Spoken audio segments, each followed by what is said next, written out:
Hello, everybody, and welcome back for the first time in a long time to Breakfast Time with Waffle and Richard. No, it's been a long time, but life gets in the way, and we've had other jobs, and of course, had the holidays. Thanksgiving just happened, Christmas coming up soon. Been a long off, but we're glad to be back. And Waffle, I know you're extremely happy after this past Saturday's game for sure. But Waffle, how you feeling, man?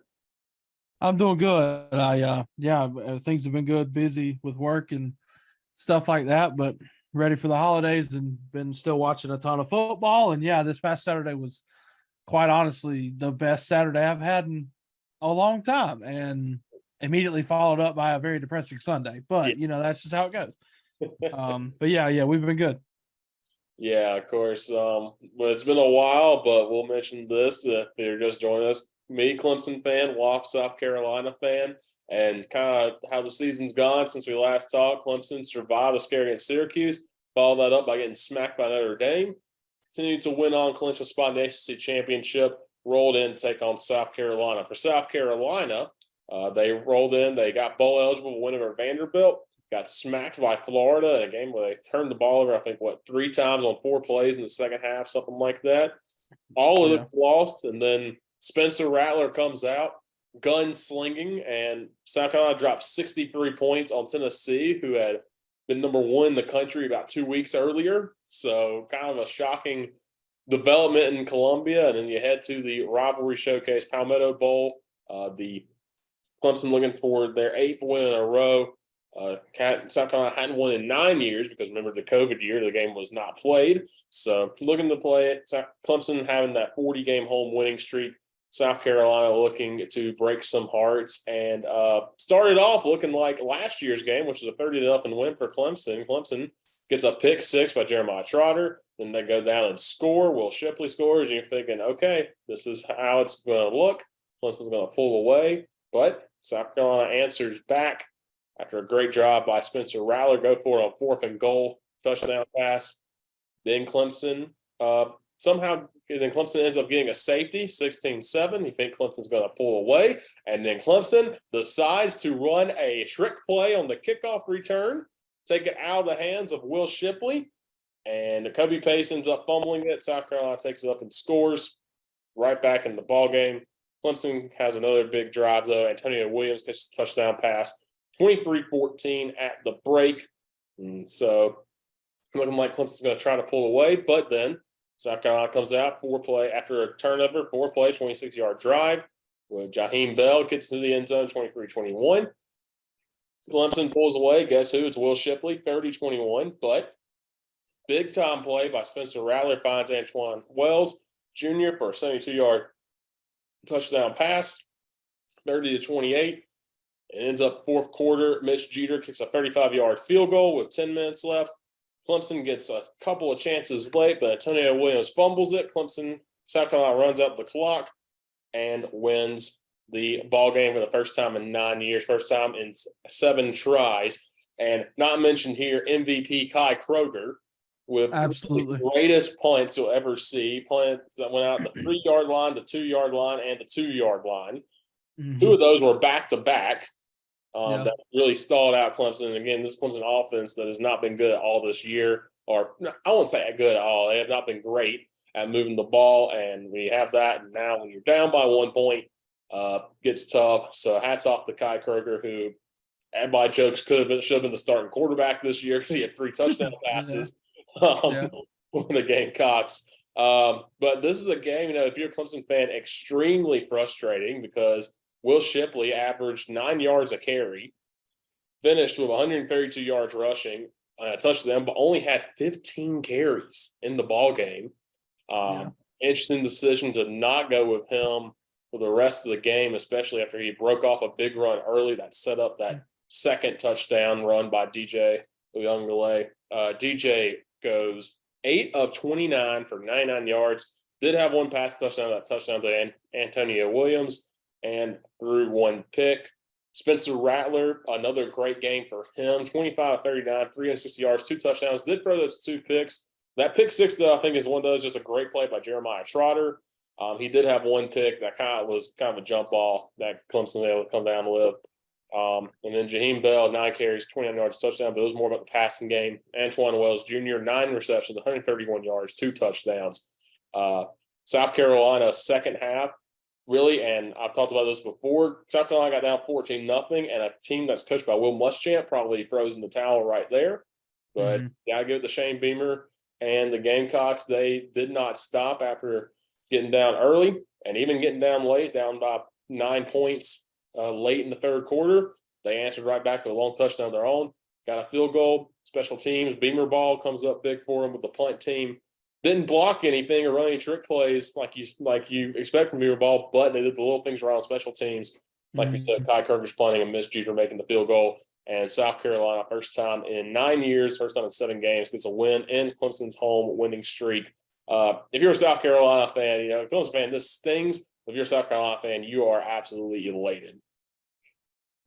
Yeah, I mean, that's a really good way to put it. I mean, it's been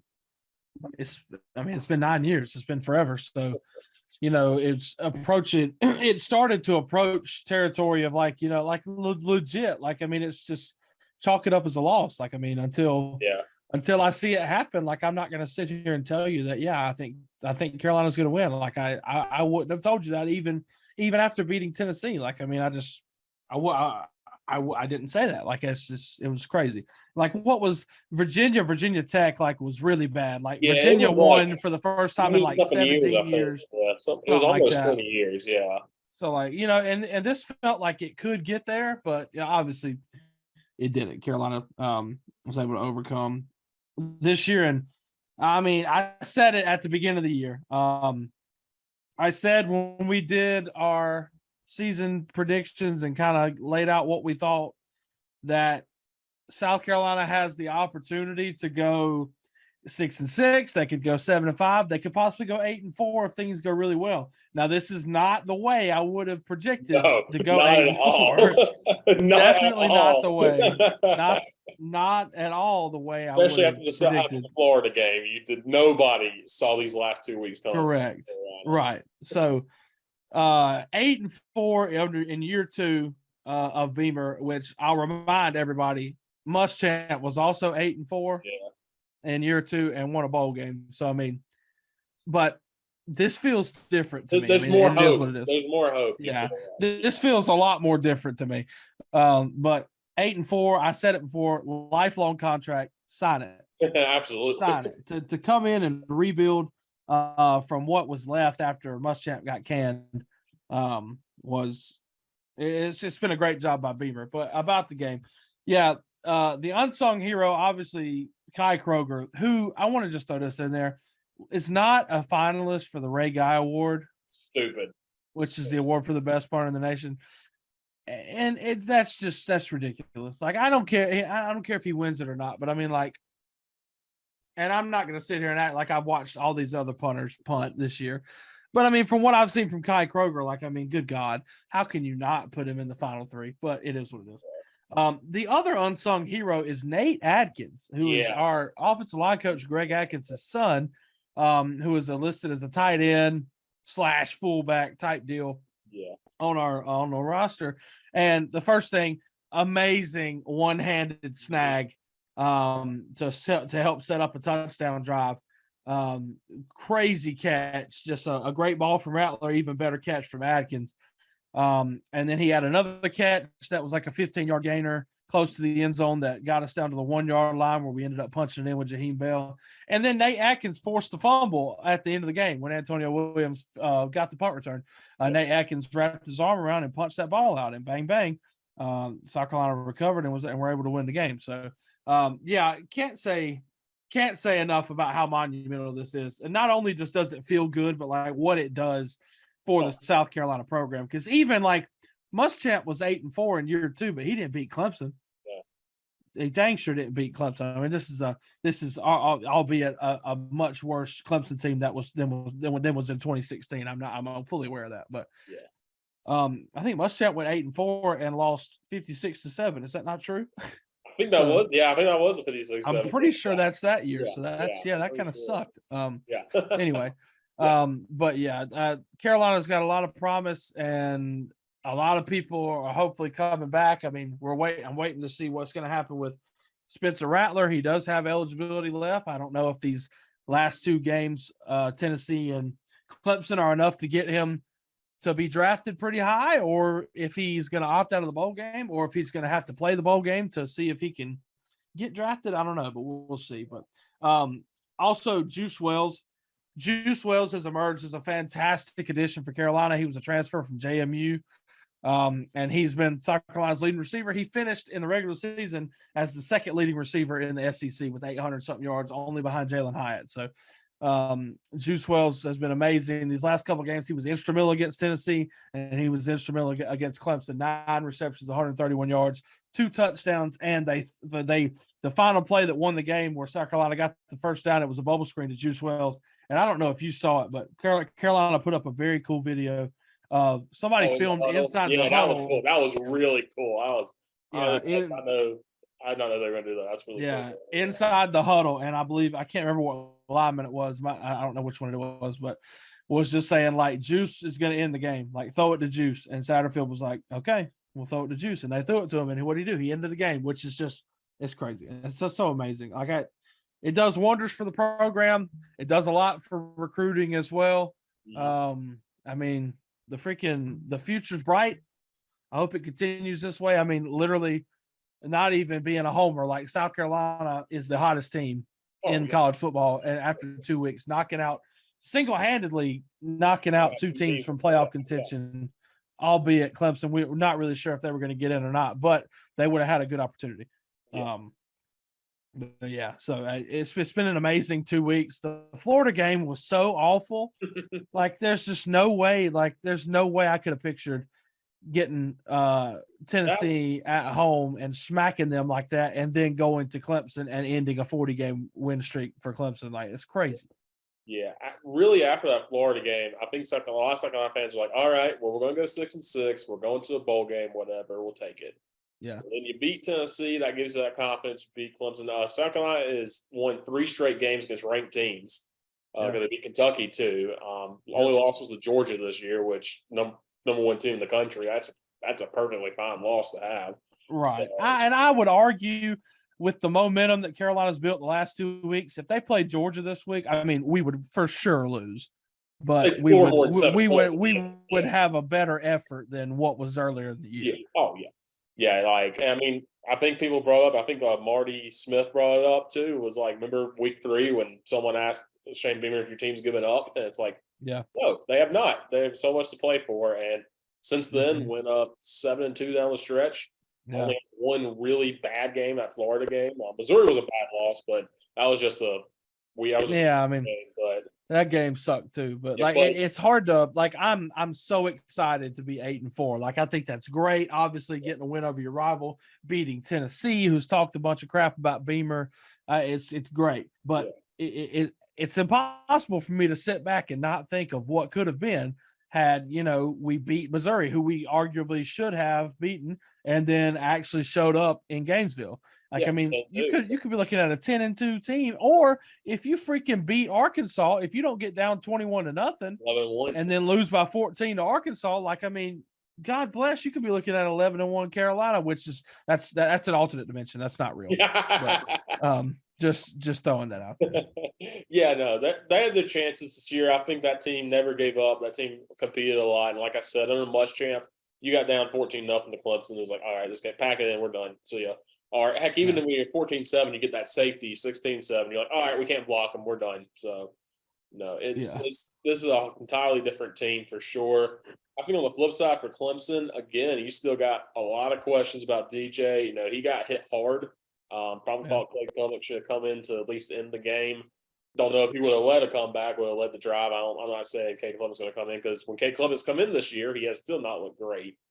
And Brandon Streeter got asked the question, why did y'all stop handing the ball off to Will Shipley? Because he got 9 yards a pop. I mean, I watched the beginning of that game, and Clemson was just getting 6 yards a carry, 5 yards a carry, 4 yards, just easy. Carolina's run defense is not great. That's not a secret. I don't understand. Even DJ on runs was getting 4 yards a carry, 5 yards. A touchdown was an 18-yard touchdown run. And DJ's the slow-moving giraffe that Clemson's had for the past 8 years at quarterback. It's just very just interesting play calling. And again, we kind of joke about it, but Jeff Scott's out there. He does not have a team anymore. Yeah. I mean, he's been fired from Exactly. USF. So Jeff Scott, who has ties to South Carolina and Clemson, since his dad coached South Carolina, he played at Clemson, coached at Clemson. I mean, I feel like it makes sense now. Of course, spoiler alert: Marcus Satterfield no longer at South Carolina. He's at Nebraska with Matt Rule. Right. There's an opening. So Yeah. I mean, maybe you see Jeff Scott go down there. It would be interesting. Brandon Streeter, I think these last 2 weeks are going to be very interesting to see. But also, if you're Clemson, I think, it does hurt a lot. And everybody's calling for Dabo's head and all this stuff. But I'm like, you still won 10 games. Right. And you're still going to the ACC championship. Now, I know that South Carolina game, it's unacceptable to lose that. Dabo said it himself. He said it all week. He said, we haven't had this meeting in a while where we've lost this game. And it's unacceptable. Because I remember when South Carolina was on that 5-game streak where everybody wanted Dabo fired, and Dabo won 2 ACC championships during that streak. Right. But everybody was like, nope, Dabo's a horrible coach, can't get it done. Yeah, I mean the rivalry game holds weight, that's for sure. Yeah, it's in the eyes of the fans, but and like you said, it's huge for recruiting because these are the 2 big schools in South Carolina. I mean, you have Coastal down, but Coastal's still just now in the G5, so it's holds a lot of weight. And so Clemson this week going to be very interesting to see what their game plan is against North Carolina, the ACC championship game. Drake May, I think. I'm not going to say he's a lot better than Spencer Rattler. He's still young, but he can sling it.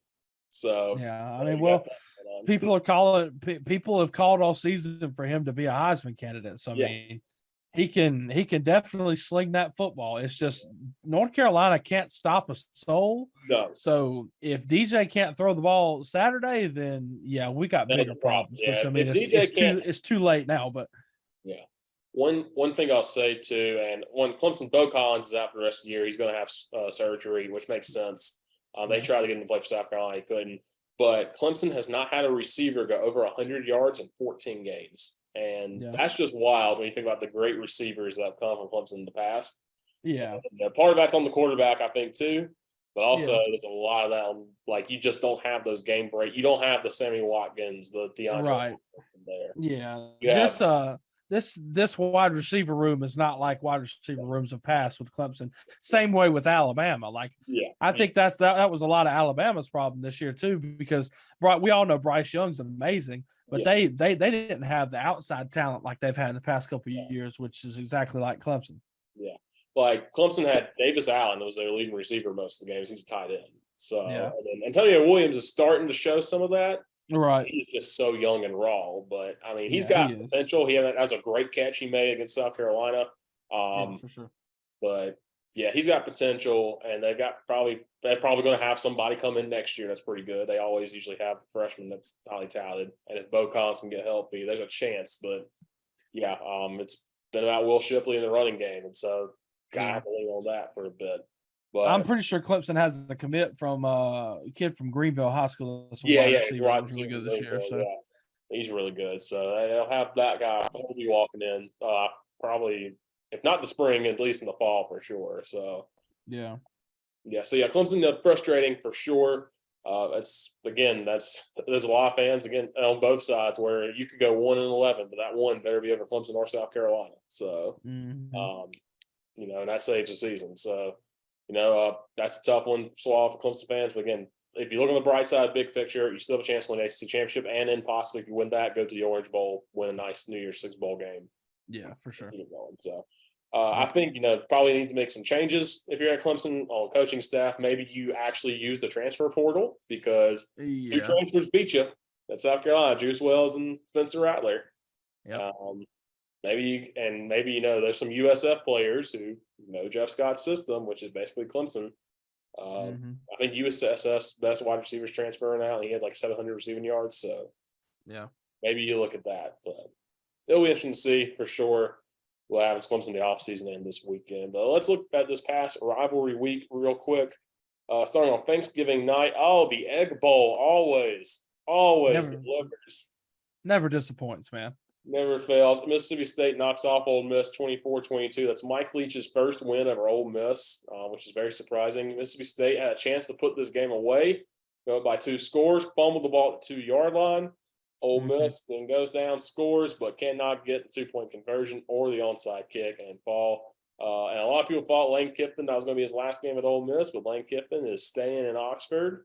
So Yeah, which I like. I like that. I'm glad he didn't jump ship, but boy, I got some things to say about Auburn, and when we get to that. Yeah, we will talk about Auburn here soon. Looking at Friday, Florida State. Florida State holds on in a wild game to knock off Florida 45-38. Florida on third down, that final drive got aided by a pass interference call that I thought was questionable. Get down to the red zone, and then Anthony Richardson face mask is not called. Yeah, it was awful. Or gets a stop. Game over. So interesting for the referees, but Florida State 9-3, and if you look at their schedule, they lost to NC State because of a stupid play by Jordan Travis, and they lost to Clemson. The game they were down by 21 going to the fourth quarter, all ended up losing by 6. Florida State's a couple plays away from being 11-1. Yeah, so. Florida State. Mike Norvell has done a great job. They have really turned it around, and it could, if he continues that trend, it could get back to the Florida State of old, which. I mean, it'd be nice to see. If only Miami could match that, then we could have some really great rivalry games again. But oh well. Yeah. So, Florida State, interesting. It'll be a team to watch for, of course, this offseason, and they'll probably go to a pretty good bowl game to match. And North Carolina, NC State, another big time rivalry game. NC State on their 4th quarterback of the year after Starter gets hurt. Now you're kind of just wandering around, but it's like, hey, you could save the season by beating North Carolina. North Carolina, Drake May throws a touchdown pass with no time remaining. Insane goes to OT, still tied. It goes to 2 OTs, and NC State wins on a missed field goal by North Carolina. Like you kind of said, North Carolina really doesn't have that big game energy in them because, they've had they don't have a good defense at all. NC State several times just kind of walked down the field and scored. First drive of the game, NC State just walked I think 4 plays and scored. So, North Carolina is close to being a great team. They've got a great offense. This was a fun rivalry game though. And that's a good end for NC State. They're going to a bowl game, of course, as well. But that's a good end for NC State in the regular season after a tough year. Yeah. No doubt. Crazy game. And props to NC State. 4 quarterbacks deep. That's something that nobody thinks they got to go through. But a big win to kind of salvage the end of the year for them. So good for them. And North Carolina riding a 2-game losing streak going to the ACC title game, which sucks. But not good. Not what you want to have. But interesting to see what they'll try to do to rebound. Yeah, they lost to Georgia Tech. I'm beginning to think that I'm beginning to think that they suck. Well, we'll see what happens though against Clemson this weekend. Tulane and Cincinnati. This is for the AAC regular season championship, and Tulane knocks off the Bearcats 27-24. Ends their long home winning streak. I think theirs was the second longest behind Clemson's at like 38 games. Tulane last year was 2-10. Now they're 10-2 going to the AAC championship game. So Willie Fritz, a heck of a job he's done down in New Orleans. So big ups to the Green Wave there. And also Luke Fickell, talking about Cincinnati, Luke Fickell, no longer at Cincinnati. He is now the head coach of the Wisconsin Badgers. Yep. That's a big time get for Wisconsin, I think. And interesting because, again, played at Ohio State, coached under Urban Meyer. So interesting situation with Wisconsin and Ohio State. Yeah, for sure. Texas and Baylor. Texas wins 38-27. Bijan Robinson goes off in the second half. He is a heck of a running back. Texas is one of those teams you got to talk about. You talk about almost having great years. I mean, almost beat Alabama. They're 8-4, but they almost beat Alabama. Lost a close one to Texas Tech. Well, blew a lead against Oklahoma State. Lost to. TCU, and then TCU lost 17-10, a defensive game. So Texas, no team. I'm not going to say they're back. Yeah, but I'm I'm not there yet, but this was a good stepping stone year for sure. Yeah, for sure. They look a lot better than they have in the past few years. Let's talk Iowa, shall we? Oh yes. Iowa football against Nebraska, the big time rivalry game, and Iowa scored 17 points. What a shocker! Going into this game, Iowa had a chance to go to the Big Ten championship, despite everything, in spite of doing nothing on offense. Yep. The Iowa Hawkeyes had to win, and they were in the Big Ten championship game at 8-4. Yep. Because the Big Ten West is that bad. They couldn't do anything in the first half. They're down 17-0 at halftime. Tried to make a comeback. Could not. Casey Thompson had 3 touchdown passes in this one. Iowa 7-5 going to a bowl game. Some poor team's going to have to go play them. Yeah. And at least you get to I kind of hope it's South Carolina. That would be kind of interesting to see. That would be. I don't know about that one. I've heard the one I've heard is Iowa and Pitt, and I'm like, God, yes. Oh God, that sounds in the Pinstripe Bowl of a Yankee Stadium. So it's gonna be like 3 degrees on a Thursday afternoon in December, and 3 degrees, and there's gonna be a wall at the back of the end zone that if anybody ever catches the ball back there, they'll smack the wall like arena football style. Amazing. Yeah, that game's gonna be 6-4, and no one's gonna enjoy anything about it. So interesting. Yeah, Iowa 7-5. Brian Ferentz will probably still have a job next year. Right. Yeah.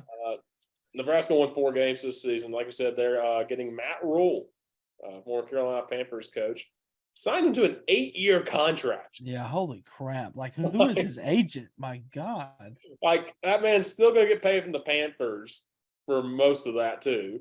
Right. Yeah. And he's got an 8-year contract in Nebraska. So if he gets fired in 3 years, he's going to still make bank. Yeah. And he's bringing along Marcus Satterfield from South Carolina, which is,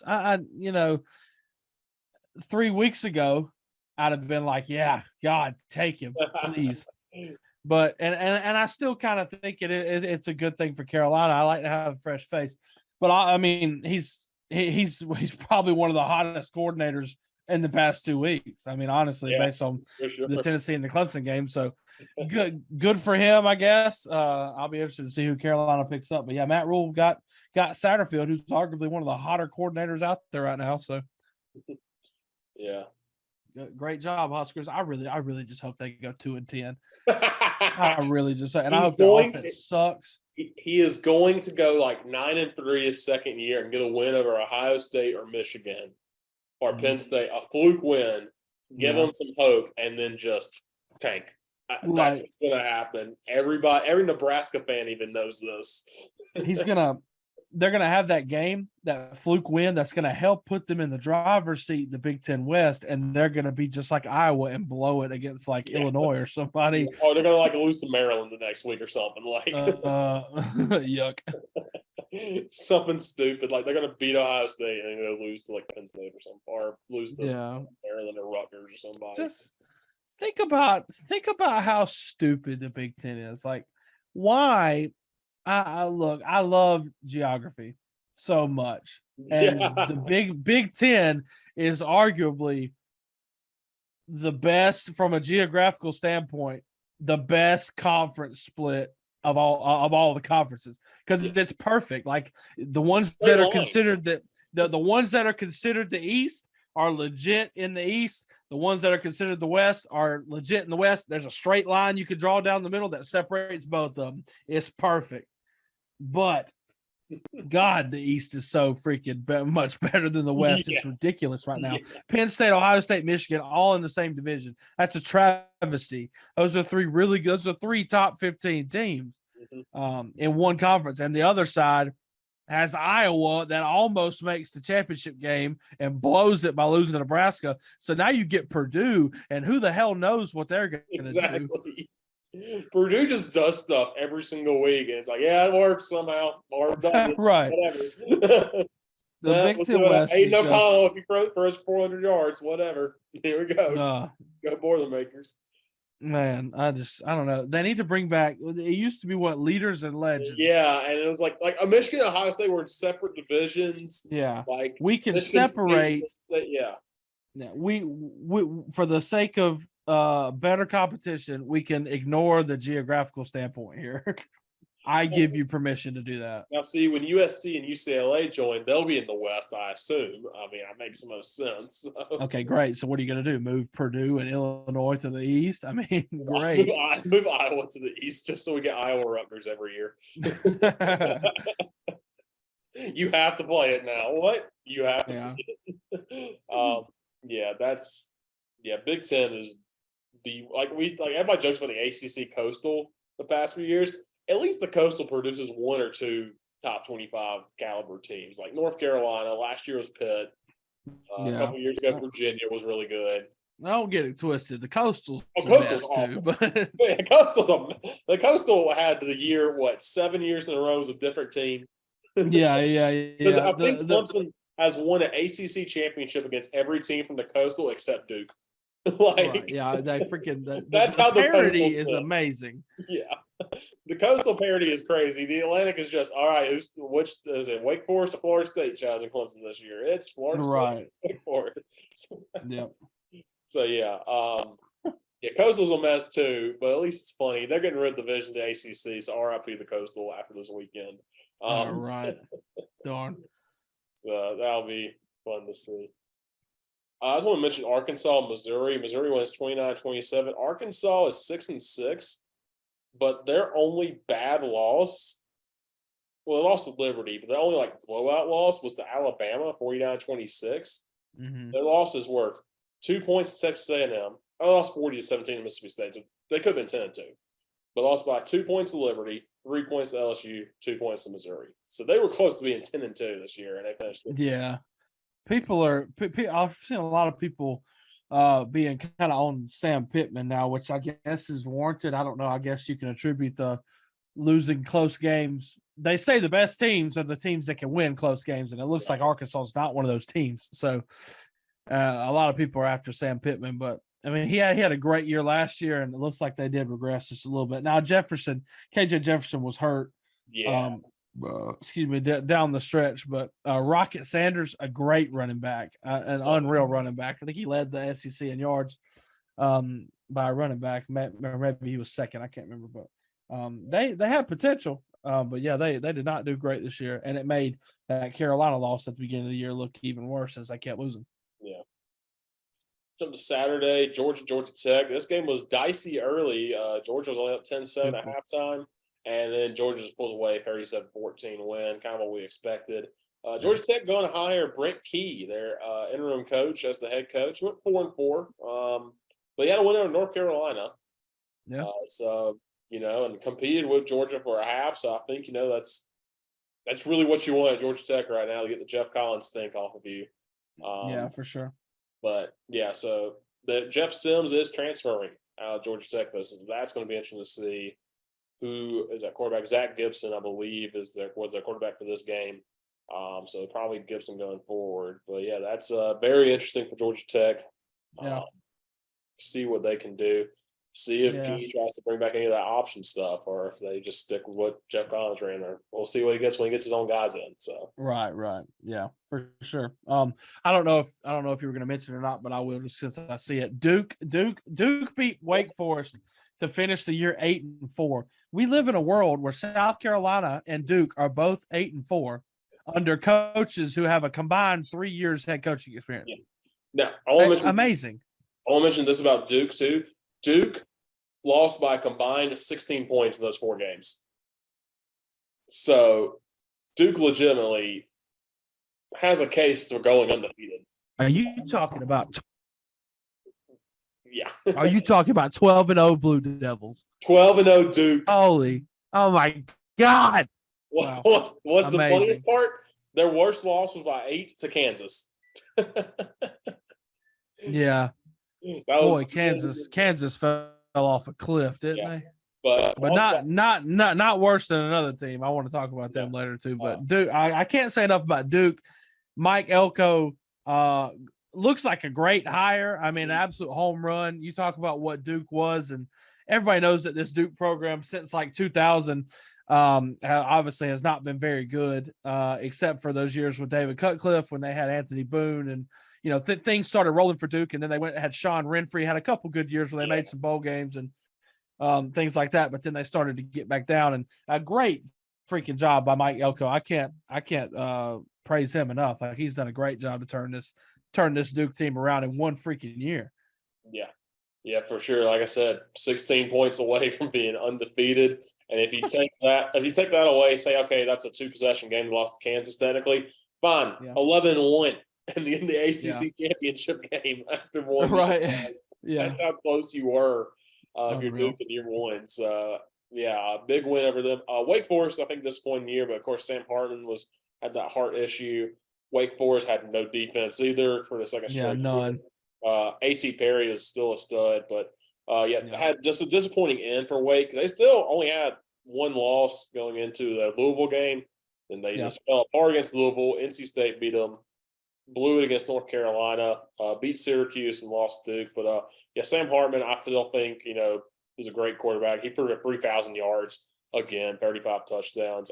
We'll never not pull for him just for everything he's been through.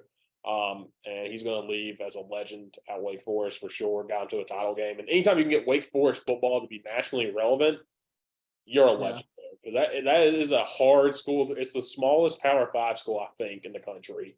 So it is a hard job to have.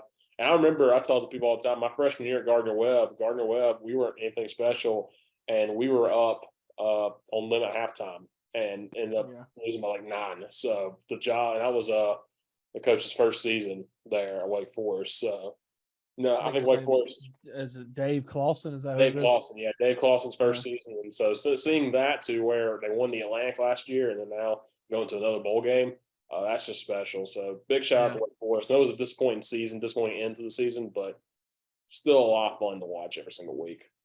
Yeah, no doubt. And props, like you said, Sam Hartman, of somebody that I always remember. You talk about getting Wake Forest to an ACC title game, something that only him and Riley Skinner, I think, have done in the past, 16 years. So, and that's Riley Skinner. I'll never forget his name because they beat Florida State that year. Yeah. They beat Florida State at Florida State 30-0. Like, that's just unheard of. Yeah. I think that was their first ever winner of Florida State or something too. Something crazy like that.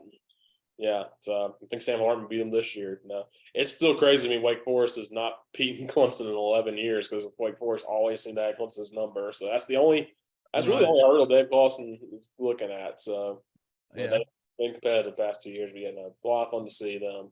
That's a huge win for Duke to end the year on, and Duke can rolling into the bowl game. See what they can do.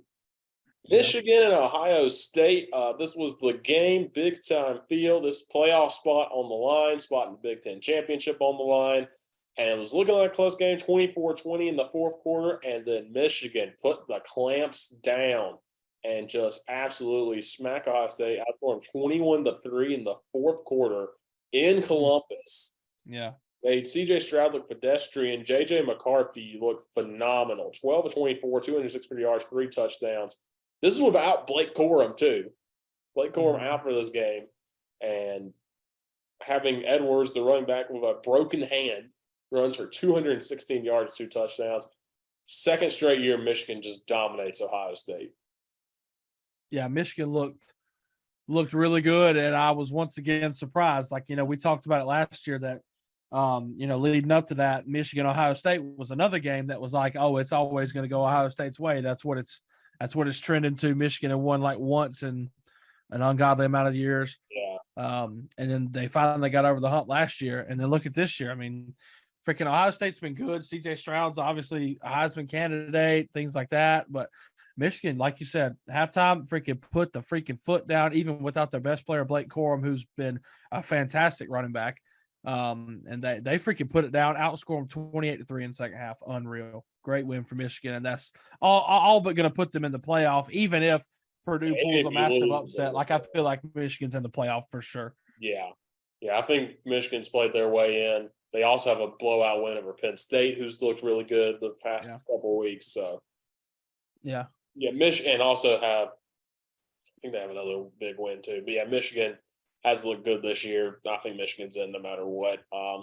Yeah. Happens this weekend.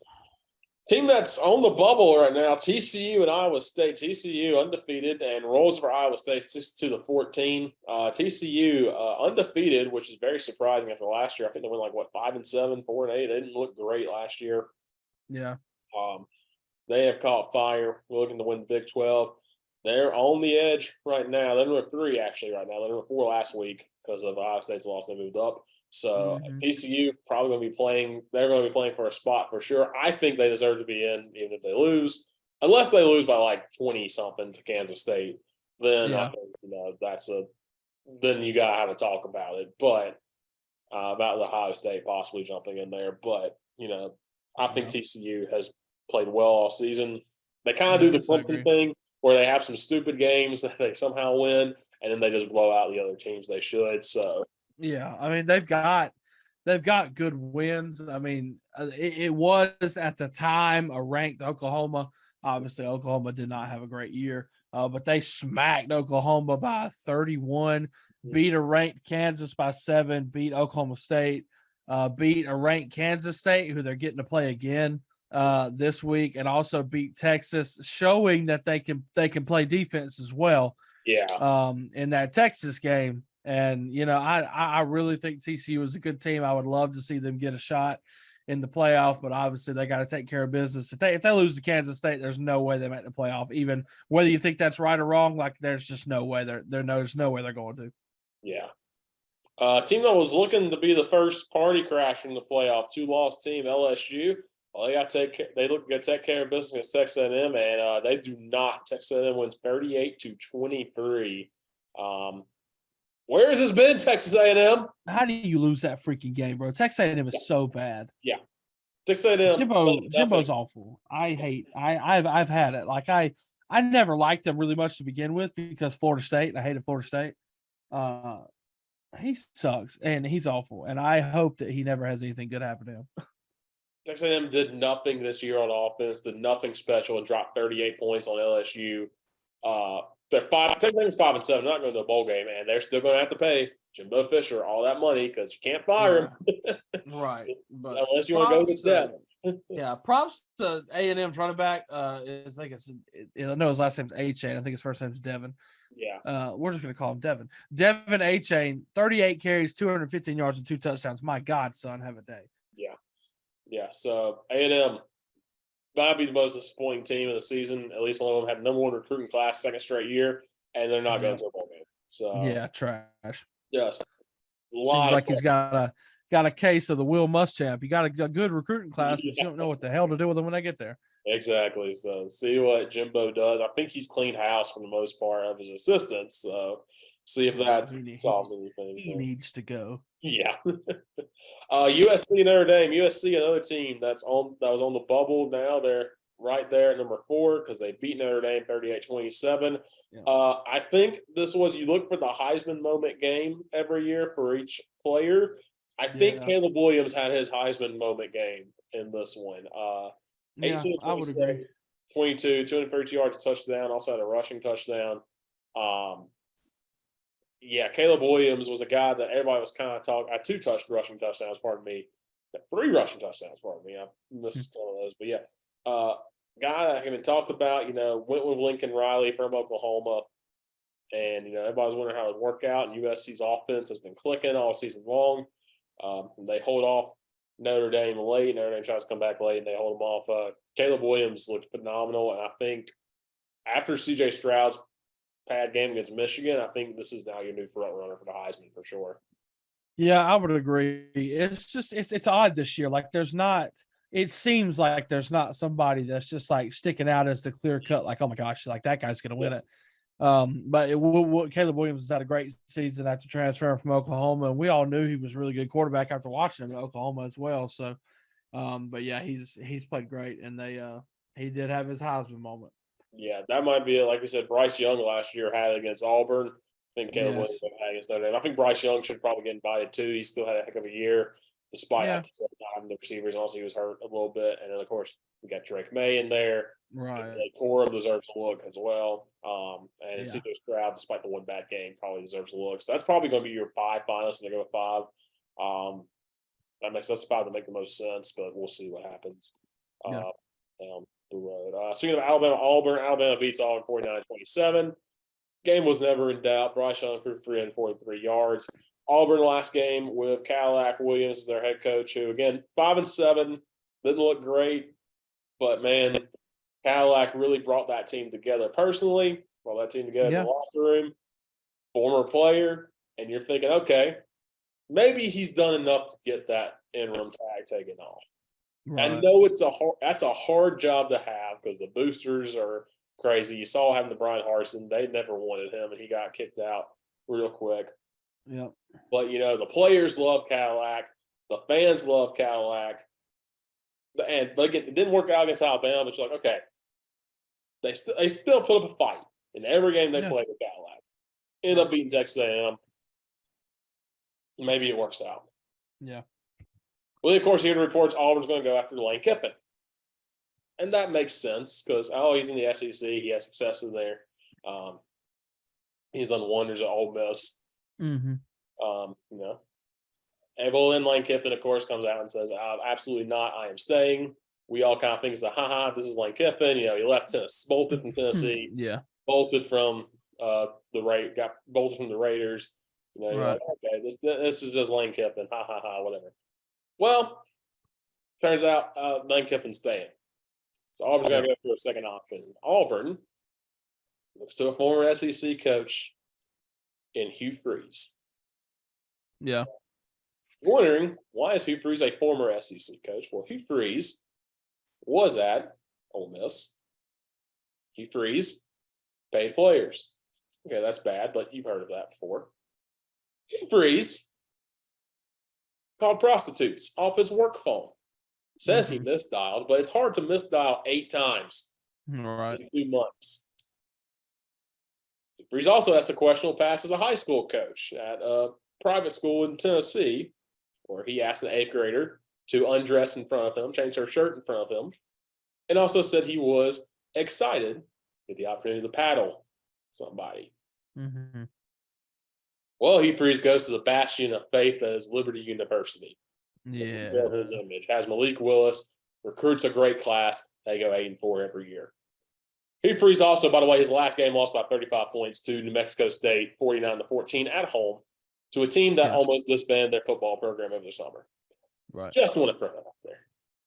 And Auburn, also Hugh Freeze, was hired by Ian McCall, the former AD at Baylor, when the entire Baylor sexual assault scandals went down.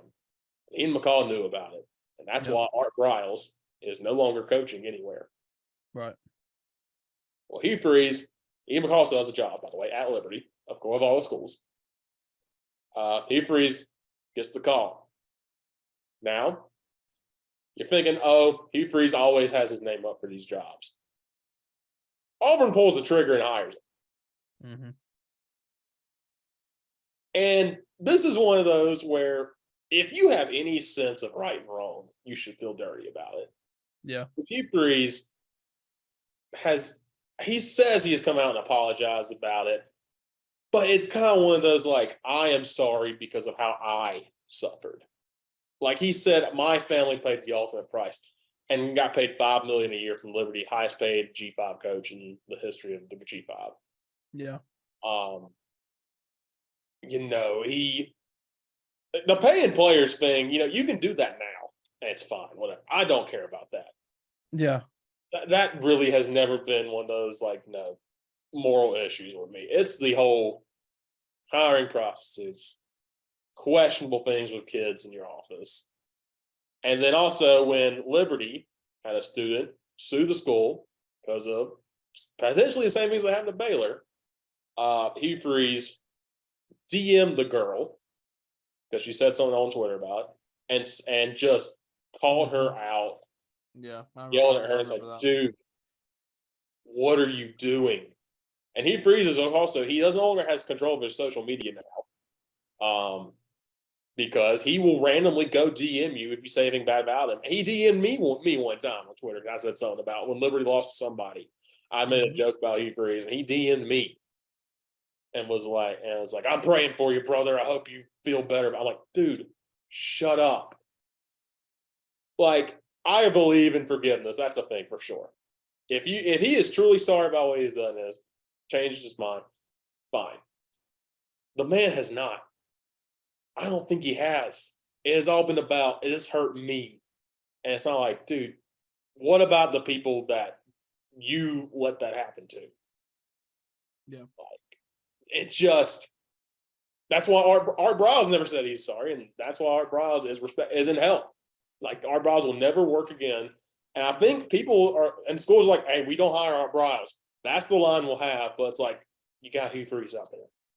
You've got Bobby Petrino out there still coaching. Now he's going to Missouri State, but he's still coaching out there.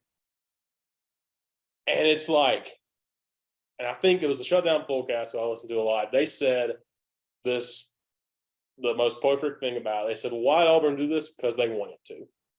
Mm-hmm. And even if you look at, without your morals, look at him as a coach. One, Auburn botched this because Auburn's only targets were Lane Kiffin and Hugh Freeze. They legitimately had no plan C. Yeah. They weren't going to reach out to Dion. Dion's been up for every single job. He's going to D after he's done Jackson State. Did not reach out to Dion. Did not even look at Cadillac Williams. Didn't even look at anybody at Alabama. Didn't look at anybody at Clemson. Didn't look at anybody at these other schools. So you botched that already. When you've had, 5 weeks to look for a coach? And you botched it. And then everybody's like, well, he had a winning record against Alabama. 2-1. 2-1. He only got 3 tries. Rest of the SEC, 17-18. And you're like, oh, he can recruit. All right. The year he had the number 1 recruiting class, they finished 10th in the country, won the Cotton Bowl. That's it. So what are you trying to do, Auburn? Because, again, you have a guy like Cadillac. Cadillac Williams is staying on as associate head coach, and that's great for him. I hope it works out for him because I really think he should have gotten the job or at least try it. But, Auburn's goal, I think, is just to beat Alabama right now. Mm-hmm. But here's the problem with that. Alabama's had an off year. And I know we've said this a lot about, Alabama, this is the year the dynasty dies, whatever. But look at the rest of the SEC. Brian Kelly, for all that we say about him, knows how to build teams. He built Notre Dame up. He built Cincinnati up. He's, I think, going to build LSU back up to relevancy. Mm-hmm. He's already done so in year 1. Georgia, Kirby Smart may be there for his lifetime. Yeah. Got them to a national championship. Might give him another one this year. Tennessee, Josh Heupel's way ahead of schedule. Even South Carolina, Shane Beamer's way ahead of schedule. I know it's early on both of those too, but still way ahead. Arkansas, I can talk about Sam Pittman. Again, tough year this year, but Arkansas still tough. Ole Miss with Lane Kiffin. It's not about, okay, can you beat Bama? It's like, okay, can you beat Bama and can you beat this guy and this guy and this guy? And so it's one of those where I think it's changed so much where not only morally is this a horrible hire, this is just we need to find somebody and we just want to beat Alabama and that's all we care about. And that's really all you're saying at Auburn is that we can go 5-7 every year, but we better, one of those 5 better be Alabama. Mm-hmm. So it's just very questionable hire for sure. And I didn't. This is the same school that fired Gus Malzahn after he had one bad year. Yeah, they have made just stupid decisions the past couple of years, and rightfully it's going to bite them in the butt, I think. So, yeah. I mean, I'm not going to go into. I think you nailed it. I mean, yeah. I think you said. I think everything you said was exactly how I feel as well. And like he's very slimy. I mean, he's just a slimy old man who's tried to reinvent himself as a devout Christian by going to the most holy school in the land of liberty and blah blah blah, all this crap, and like I'm not even trying to be funny, but like obviously the prostitute stuff, the all that stuff, the stuff with the eighth grade girl, all of it's awful.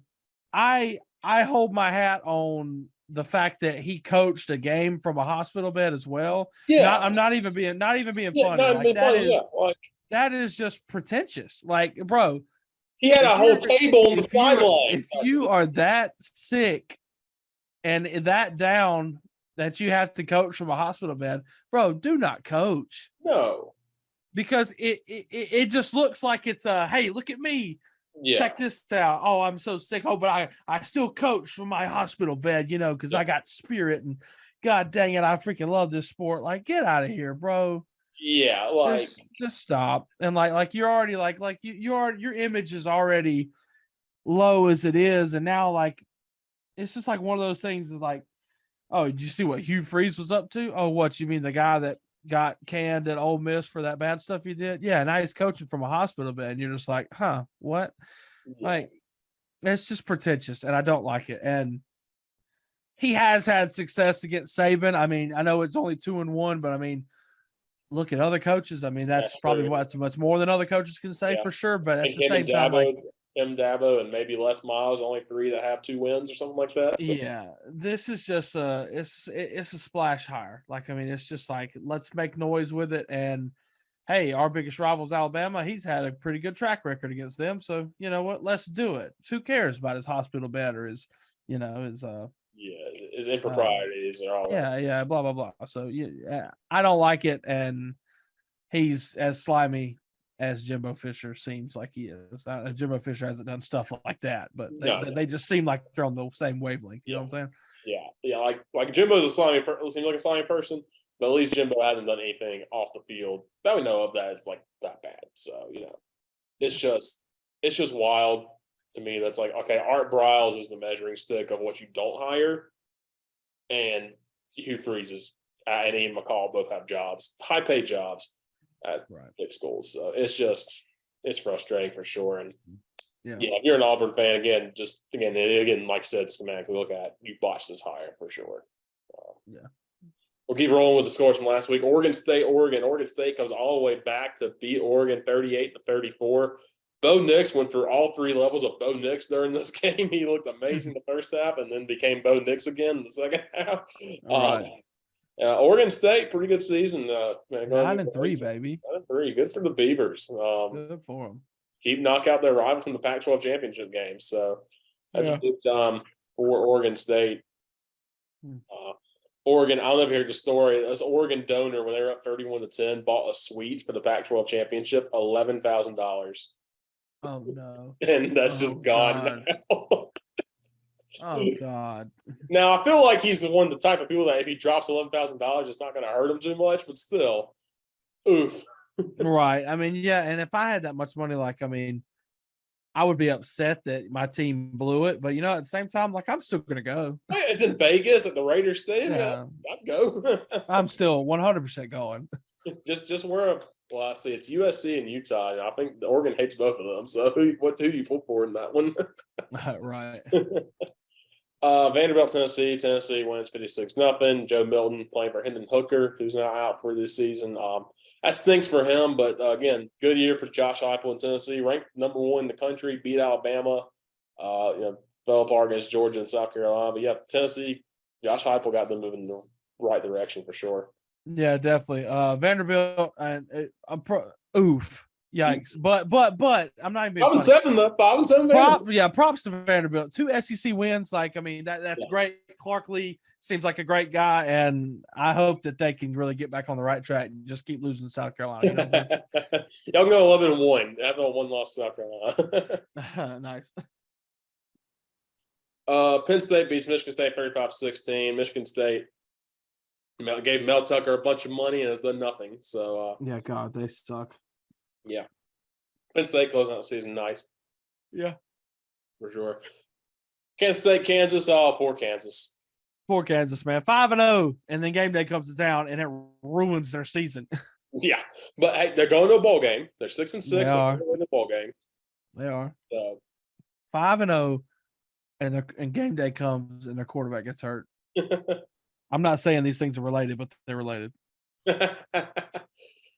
Yeah, for sure. Kansas State chance to. Hey, Yeah, but props nice. to Kansas State too, because it's still is Kansas State good? I still don't know.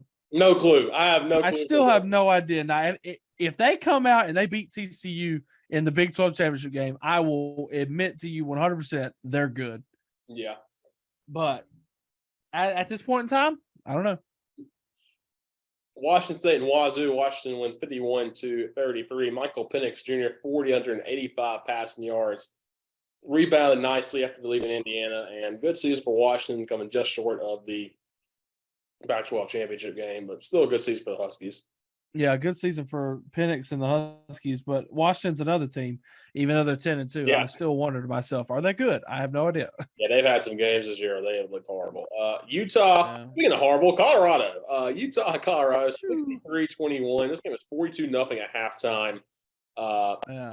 Colorado is one that has offered Deion Sanders the coaching job. Deion says he is considering it. Listen, Deion Sanders, report, has grown a beard, and it's cold in Colorado. Yeah. Just saying. Colorado, for all intents and purposes, should have gone 0-12 if Cal didn't slip up one week. Colorado has not played. They have played 2 close games, and that was the win over Cal, and they lost to Arizona State by 8. But every other game has been dang near a blowout. Yeah, they're awful. They are the worst. Probably the worst Power 5 team for sure. Oh yes, probably close to the worst FBS team. If it wasn't for UMass and Northwestern, they probably would get both of those titles. So. Oh yeah, Northwestern's bad too. Yeah. UCF and South Florida. This game turned out to be a barn burner when it didn't need to be. 46-39. UCF scores on the last play of the game. Questionable touchdown. They called it a touchdown. It was very close, but a heck of a catch to win it. UCF going back to the American Championship game, and with UCF and Tulane ranked as the 2 highest G5 teams, that's for the final New Year's 6 bowl spot. Yeah. So that's going to be a big win this week. And then speaking of teams, I don't know if they're good or not. Kentucky beats Louisville 26-13. I don't know which one of these teams is good because Louisville. No, said they want to fire Scott Satterfield, and then they won 5 in a row. Yeah, and then they got stupid hot. Lost to Clemson. Malik Cunningham gets hurt. Then they beat NC State without Malik Cunningham. Then they lose to Kentucky. I don't know if Louisville's good or not. No clue. And same thing with Kentucky. Obviously they lost to us. They lost to South Carolina.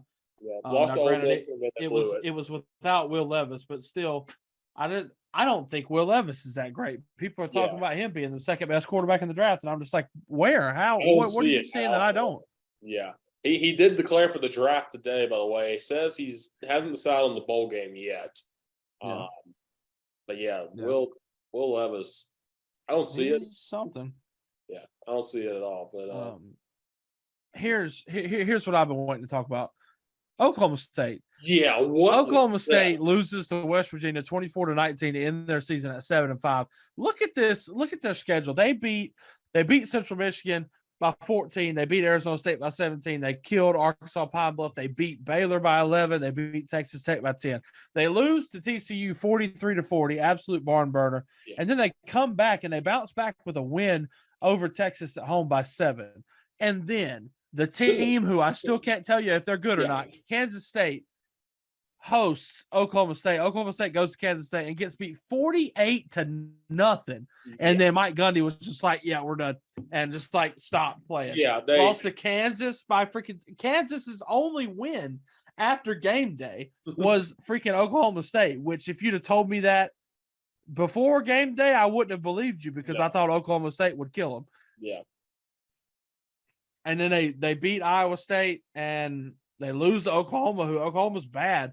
Mm-hmm. Oklahoma's not good, and lose to West Virginia, who is also not good. Yeah, confirmed. And what an awful year from Oklahoma State. And you talk about the team that just quit, they did. I know they had issues with Spencer Sanders getting hurt and stuff like that, but my God, is he that much of your team? Good exactly. grief. Spencer Sanders got hurt, and Mike Gundy's kid was the quarterback at one point. He got hurt, so I get you were struggling, but was that your entire offense, Spencer Sanders? Yeah, bro, that was rough. Yeah, that's tough for Oklahoma State. They started off so hot, rebounded well after that TCU loss, and then just could not do anything at the end of the year. Well, I mentioned the Coastal Carolina James Madison. I want to mention James Madison won 47-7, which James in a normal year, James Madison's going to the Sun Belt Championship game, but because it's their first year, the FBS, they cannot, and that stinks because James Madison finished 8-3 this season. Yeah. Had wins over App State, and Coastal, and Old Dominion, and Georgia State, who are all very good teams. Their first game as an FBS team, they beat Middle Tennessee State 44-7. They had a slip up in the middle of the season where they lost 3 in a row to Georgia Southern, Marshall, and Louisville. But other than that, James Madison wins the East Division. They are the East Division champions, but they are not going to the Sun Belt Championship game. I think it's one of the stupidest rules ever. They can't go to a bowl game either. I agree. Fairly stupid, but props to James Madison. They were an FCS powerhouse for years, and looks like they're not going to miss a beat at the FBS level at all. Yeah, for sure. Continuing on with the rest of the week, Illinois beats Northwestern 41-3, which means Northwestern won week 0 in Ireland and didn't win a single game the rest of the year. Put it in park, baby. 1-11. They flew back to the States and had jet lag for 12 straight weeks. Exactly. I don't know what happened to Northwestern. Pat Fitzgerald joked on media day. It's like, oh, you don't get a whole lot of questions when you finish 3-9. Well, yeah, you finished 1-11 this year, so nobody's going to be talking to y'all at all next year. Wisconsin, Minnesota. Did you see the end of this game? Yes. Oh my God. Okay, so this game back and forth. Minnesota is not starting their. Minnesota starter this week is Ifan Kalakamanis. So not Tanner Morgan. Touchdown drive, about 2 minutes left, got 23-16. Wisconsin's got to answer back. Wisconsin gets down there. Graham Mertz gets hurt on a roughing the passer play, I believe. And so they have to put in their backup quarterback. Well, then they get a defensive pass interference in the end zone. So the ball's at the 5-yard line. It's like Wisconsin, all you got to do, you got to score a touchdown. You're right there. They have no timeouts, by the way. This is about 40-something seconds left or something. False start. 3 straight false start penalties. It's now second and goal from the 20. Throw an incomplete pass, 3rd and goal. Another false. They're at home, by the way. My God. Another false start. 3rd and goal from the 25. They get a little short out route to the 18-yard line. Then it's like, okay, we just got to throw it to the end zone. 10 seconds left. Throw it up to nobody. Game's over. Minnesota wins.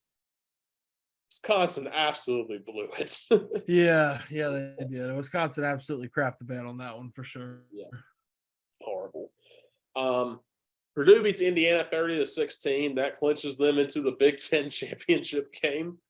Hot dog. There you go. Hey, but listen, unranked Purdue against the number 2 team in the country. Just saying. I smell danger for Michigan. Exactly. And it's in Indiana. That's a home game for Purdue, baby.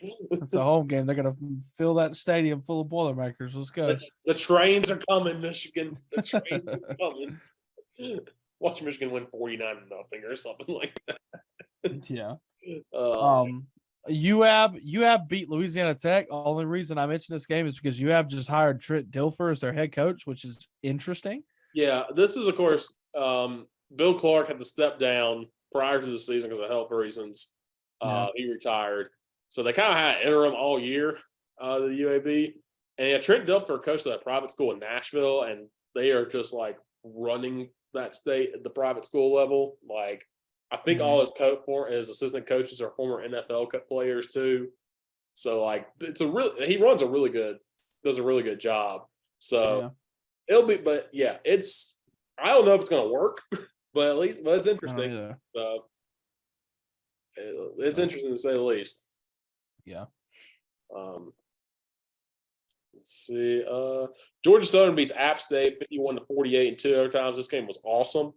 Yeah, it was awesome. Appalachian State finishes 6-6, but hey, they beat A&M at A&M. Yeah, and almost beat North Carolina too at home. Yes, almost did beat North Carolina. What a wild year for App State for sure. And the Hail Mary with Troy on game day. Yeah, and they beat Troy. Yeah, and Troy is going to the Sun Belt Championship game. So crazy. Yeah, wild game for sure. A wild season for sure for them. All their losses were close. Yeah. They lost to North Carolina by 2. Troy, they lost to James Madison by 4. They did lose to Texas State by 12, but they lost to Coastal by a touchdown, Marshall by a touchdown, and Georgia Southern by 3. Like, oh my God. They're close to being 11-1. They were that close to being 11-1 this year. Like, yeah. Insane year. Texas Tech beats Oklahoma 51-48 in overtime. That's the first time ever Texas Tech has beaten Oklahoma and Texas in the same season. So good for them. Around here in Lubbock, they were just happy to get to a bowl game, and now like, hey, you win those 2 games, go 7-5. That's a heck of a season. So shout out Texas Tech and Joe McGuire for sure. Heck yeah. Syracuse beats Boston College 32-23. Boston College sucks. Boston College is trash. And who else is trash in the ACC? That is the Miami Hurricanes, losing 42-16 to Pitt. Miami preseason ranked. All the hype, they are going nowhere this bowl season. God, we love it. Yep. They kicked the sad field goal down 28-0. Pitt with the burn of the year. They tweeted out, we were up by 4 scores. We're still up by 4 scores, 28-3. So love that. Yeah. Hey, yeah, love to see it. You'll love to see it. Pitt ended up having a solid season despite not having the same kind of offensive output they had last year. Of course, Kenny Pickett and Jordan Addison gone, but Israel Abakanada and Keaton Slovis did a solid job this year. BYU beat Stanford 35-26, and Stanford, David Shaw stepping down after the game, which kind of felt like at some point he would kind of leave. He had kind of fallen off a bit at Stanford, but that's another hard job because it's kind of like Duke. You got to be very smart to get in there. Yeah. But he had Christian McCaffrey. Andrew Luck. He has coached some of the best players in the NFL there. He's coached some great teams there. Always seems to have a tall white quarterback named Tanner. That's really good. Yeah. But I think it was one of those where he runs the kind of the old school offense and games changing. And he said, it was just time for him to go. So, heck of a career for David Shaw and a tough job after taking over for Jim Harbaugh, too. I think did admirably for the first couple of years, and, of course, just kind of fell off for him. Yeah. Also, Virginia Tech got canceled because of the things that happened at Virginia, which is obviously a shame. Yeah. And we hate to see things like that. And hate that they couldn't play their rivalry game, but obviously in this case, it's definitely for the better to not play. Hopefully both these teams can rebound and do better next year because that both teams are not good. No. There was no hope of a bowl game anyway. But I hate the things that happened at Virginia. I hope that they can bounce back, and Virginia Tech too, because both teams finishing with 3 wins, not great, but. That one stings too. Of course, Tony Elliott, the coach of Virginia, that one stings if you like me grow up seeing him play at Clemson too. That really does hurt a lot for sure. But one of those players was also from South Carolina. Went to Woodland High School, and his funeral was today, sadly. So very sad situation at Virginia. Just absolutely heartbreaking to see that. Want to mention one thing too. The FCS playoffs started this week, and I got to talk. The Gardner-Webb Running Bulldogs, Big South champions. They beat North Carolina A&T 38-17 2 weeks ago to win the Big South Championship, 5-0 in the Big South. Go to their first ever FCS playoff game. Run wild over Eastern Kentucky. Nari Gafer runs for 283 yards. Bailey Fisher runs for 3 touchdowns. 52-41 win over the Colonels. First ever FCS playoff win. Shout out to Trey Lamb and the crew. Gardner-Webb, Sco freaking dogs. Let's go do this. They play William & Mary this weekend in the second round. I love it. So great. So glad for Gardner-Webb. After my senior year, we won 1 game my senior year. Now to see them in the FCS playoffs on national TV, 7-5 right now. Sco dogs, man. Yeah, Sco dogs, man. That's awesome. I know you're you're on cloud nine after that, seeing your alma mater do some big things, some things I ain't never done before. So that's awesome. I hope they keep it going. Yeah, this is, I think they said, the first time they're playing a football game in December since the NAIA National Championship in like 1992 or something. Oh So wow. just crazy to think about that. Heck yeah. FCS playoffs going on this weekend as well. Might go talk about that, but let's look at what's going on in the FBS this week. Oh, the game everybody wants to see this Friday at noon. Buffalo and Akron, baby. Yes, sir. Is it televised? I doubt it. No, it's on ESPN ESPN Plus. Plus. There you go. There you ESPN go. Plus, of course. If you pay that $5 a month, you sicko, you get to watch this one. There you go. There you go. That's a makeup from that blizzard that came through in Buffalo. Of course, messed up the Yeah. Bills and messed up Buffalo Bulls as well. Yeah. Later that night, Conference USA championship game. UTSA and North Texas meeting up. UTSA won the championship last year. UTSA still had a great season. Of course, remember week one almost beat Houston. And then I think the next week almost beat somebody else that was pretty good instead of Texas. But yeah, UTSA is still a good team. North Texas has rebounded after a tough start. Look to do good things. That's going to be a barn burner inside the Alamo Dome for sure. Yes, sir. And Friday night, USC and Utah in the Pac-12 championship game.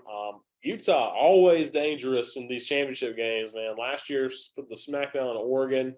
Yeah. They are a tough team to play every single year because they just drag you down into how they play. Cam Rising's a great quarterback, but also, like we said, Caleb Williams might have had his Heisman moment. He's going to need to have another one again, but this should be a heck of a game. Yeah, it should. I mean, Utah is the only team to beat Southern Cal this year, so we should be in for a very good game. Yeah, for sure. Big time game. Saturday starts off hot. TCU and Kansas State in the Big 12 championship game. Win by TCU gets them in the playoff. Kansas State looks to spoil the party. Again, this is going to be another fun one. Was fun meeting the first time they played, and the Horned Frogs look to finish up undefeated season. Yeah, I think that's gonna be a great game. I'm all aboard the TCU train though. I'm all about the Hypno Toad. So go Frogs. Yeah, go Frogs for sure. MAC championship game, Ohio and Toledo. I was going to say this. I watched some of Toledo last week against Western Michigan. Toledo's been trying to do the two quarterback thing all year, and it's not. I don't think it's going to work. And Ohio has been very good. What I've seen. So interesting to see how that works out. Of course, these two in the same state, big time rivals. Interesting to see with the Bobcats if they can get it done in Detroit. 2 o'clock. Oh baby.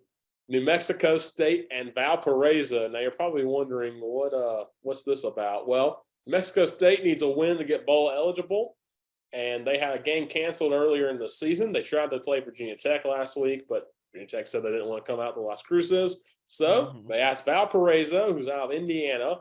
They wanted to come on out, and Valpo, who has not played in about a week and a half, said sure. So here we go, New Mexico State and Valpo. Again, when people talk about scheduling games for like 2038 and whatever, that's a lie. You can schedule these games in 5 days. Right. I'll see it. So yeah, how I really hope New Mexico State wins, and by all intents and purposes, they should win to get bowl eligible. But how funny would it be to see Valpo go to Las Cruces, a stone's throw away from Mexico, and come pull away with a win? Yeah. Wow. Sun Belt Championship game, Troy and Coastal Carolina. Troy's been a very good team. Like I said, they had a close loss to Ole Miss earlier in the year, and they also had that Hail Mary loss to App State. Coastal Carolina, Grayson McCall is injured, so he may not play this game. So that could not be good because he didn't play against JMU, and JMU dropped 47 on him. So yeah, if Coastal wins, we riot because justice for JMU. Yeah, for sure. This should be Troy and JMU playing, but we don't get that. I forget I'm in Central Time, so I apologize. It's 4 o'clock Eastern on CBS. LSU and Georgia. Mm-hmm. Georgia should get this done, I feel like, but with the way Jaden Daniels can play sometimes, LSU may make this one interesting for a bit. Yeah, my hype on this game died when LSU just laid an egg against A&M. So also, a guy I feel like guy we haven't felt like we haven't talked about. Stetson Bennett's had a really good season this year. Oh yeah, for sure. He did the same thing last year. Yeah, and he may not win. He may not get invited to New York, and I think it's a shame. But it's also funny because Stetson Bennett does not look like a good quarterback at all. Yeah, I mean, and then he goes out and is amazing. So his stat line is odd to me just because he's thrown for 3,100 yards, which is up there, but he's only thrown 16 touchdowns. It's crazy. He runs for a lot of touchdowns too, though. Georgia's offense is so weird, but also Georgia quietly is probably going to win this in this quiet season. Like the only game they've been challenging was that Missouri game for the first half, and that was it. Every other game, Georgia's gone out and Georgia Tech this weekend. You can say Georgia Tech this weekend for a bit. Yeah, that was a weird one. Yeah, but other than that, Georgia's just gone out and handled business every single week. So I don't know. I feel like Georgia's a weird team and it's going to quietly go undefeated somehow this year, and it's going to be like, okay, whatever. Yeah, I mean, if they go undefeated and they win a second straight national title, I mean, it's time to legit start talking about Kirby being on Saban's level and having a dynasty in Georgia for sure. For sure. Also at 4:00 Eastern, 8 American Athletic Conference Championship game, AAC Championship game, Tulane and UCF. Like we said, this is for the final New Year's Six bowl spot. I think most likely the Cotton Bowl is what they said. Again, big turnaround for Tulane after going 2-10. They're now 10-2. UCF always still good. So this is going to be a fun one. Again, remember John Rice Plumlee is one of the quarterbacks at UCF. So yes, he can sling it for sure. Also at 4:00, Boise State and Fresno State meet up. Boise State, I started off the year horrible. I lost to UTEP, and I don't think they've lost since then. So Boise State's still good. Fresno State, last ride for Jake Haener. Yeah, Fresno. Hey, for what it's worth, Fresno State started out bad too. They beat Cal Poly and then lost 4 straight. Now they were all non-conference. Oregon State, Southern Cal, who ended up being two good teams out of Pac-12. They already lost to Boise State as well by 20. And lost to UConn. Go Huskies. Yeah. And then have rattled off 7 straight wins to get to where we are now. And they haven't really played a close game except, they UNLV and San Diego State were only close games. Everything else was a blowout. So. Oh, yeah, we haven't talked about UConn's bowl eligible. That happened while we were away, and they played this week, say the bye week. But yeah, UConn bowl eligible. Shout out to Jim Moore Jr. 6-6. Be very funny to see who they play. I feel like that's gonna be very funny. Yeah, I agree. Your night championship games: Michigan and Purdue in the Big Ten championship game. Again, the trains are coming. You hear that horn? It's coming. The trains are coming, and by God, I hope they win. I swear, I hope they win. It'd be hilarious if they won it. And an ACC championship: Clemson and North Carolina. At Bank of America Stadium. Last time these two teams met for ACC championship, it was a barn burner in the same stadium. This just has stupid printed on its forehead. It does. This just seems like such an idiotic game. Like it's going to be, it very well could be an absolute shootout, or it could be freaking 13-10 Big Ten style if DJ doesn't play good and Clemson's defense can keep Drake May, at bay. Like this game's gonna be dumb. Yeah, it's going to be a weird game for sure. I think Clemson's picked to win by 7 right now. So, weird game. I hope So hopefully Clemson, defense can slow down Drake May, and then hopefully the offense can run the ball if you have to, because that worked. Yeah. Which again, against this defense, everything should work. Like we said, if the Clemson can't score, there's a whole lot of questions to ask about the offense. But ACC championship should be a fun one. Clemson looking for their first one, and after last year they didn't make it, looking for another one. See what they can do. So that concludes college football big time week, and now we'll move on to the NFL. And I'll go ahead and start because my team played on a Thanksgiving Day. There's the Bills and the Lions. In this game, let's talk about the Bills while we've been gone. Bills dropped that tough one to Miami, I think the last time we talked. And then since then had 2 bad loss. One loss to the Jets, a game they really should have won, but they just could not capitalize on turnovers. Then that horrible loss to the Vikings, in which they got the goal line stand, got the stop. Nope, fumble, touchdown, Vikings, go to OT, and lose that one after a pick in the end zone by Josh Allen. and you're not feeling good about yourself. Blizzard comes in, go to Detroit, beat the Browns pretty handily. Browns kind of scored a little comeback at the end, but because Amari Cooper was unstoppable in that game. But Bills ended up winning that gun. And then go back to Detroit for Thanksgiving to take on the Lions, who, again, under Dan Campbell, starting to get hot. They had won 3 in a row coming into that game. But the Bills were looking to stop that, and the Bills end up winning that game 28-25. It was stressful. I believe the Bills got a safety at one point in this game to get up in that one. First of all, we got to talk about Isaiah McKenzie was the breakout star. 6 catches, 96 yards, and a touchdown. Josh Allen, once again, the leading rusher for the Bills, 10 carries, 78 yards, and a touchdown. With 24, 42, 250 yards, 2 touchdowns, and 1 pick. Jamal Williams is still a fantastic running back. 18 carries, 66 yards, a touchdown. Amon-Ra St. Brown had 9 catches, 120 yards, and a touchdown. But Lions, so the Lions go up 22-19 after DJ Chark scores a touchdown. And DeAndre Swift goes for 2. But then Stephon Diggs gets a nice touchdown catch after a 14-play, 90-yard drive. But Tyler Bass misses the extra point. It goes only up by 3. Well, that was Michael Badgley goes down there, kicks a 51-yard field goal, just sneaks it in, tie at 25. But a heck of a job by Josh Allen, including an amazing play by Stephon Diggs to catch it. Gets the first down, gets in the field goal range. Tyler Bass doesn't miss this one. 45 yards, 28-25 win for the Bills on the road. They're now 8-3, tied for the division lead. Big time game you needed. Tough environment. Of course, you're playing on Thanksgiving. Weird week as well after you had to come back from Detroit after being there and then go right back there a couple days later, but still got the win and ended up being the Lions. That's a heck of a win for the Bills. Yeah, for sure. Yeah, Bills have been playing well since we last talked. Obviously, they dropped the game. They dropped that game to the Dolphins, but then rounded off 4 straight wins with that win over the Chiefs being important. Dropped one to the Jets, and then obviously dropped an insane game to the Vikings. Which I don't think either of those are bad losses. Both teams are playing well.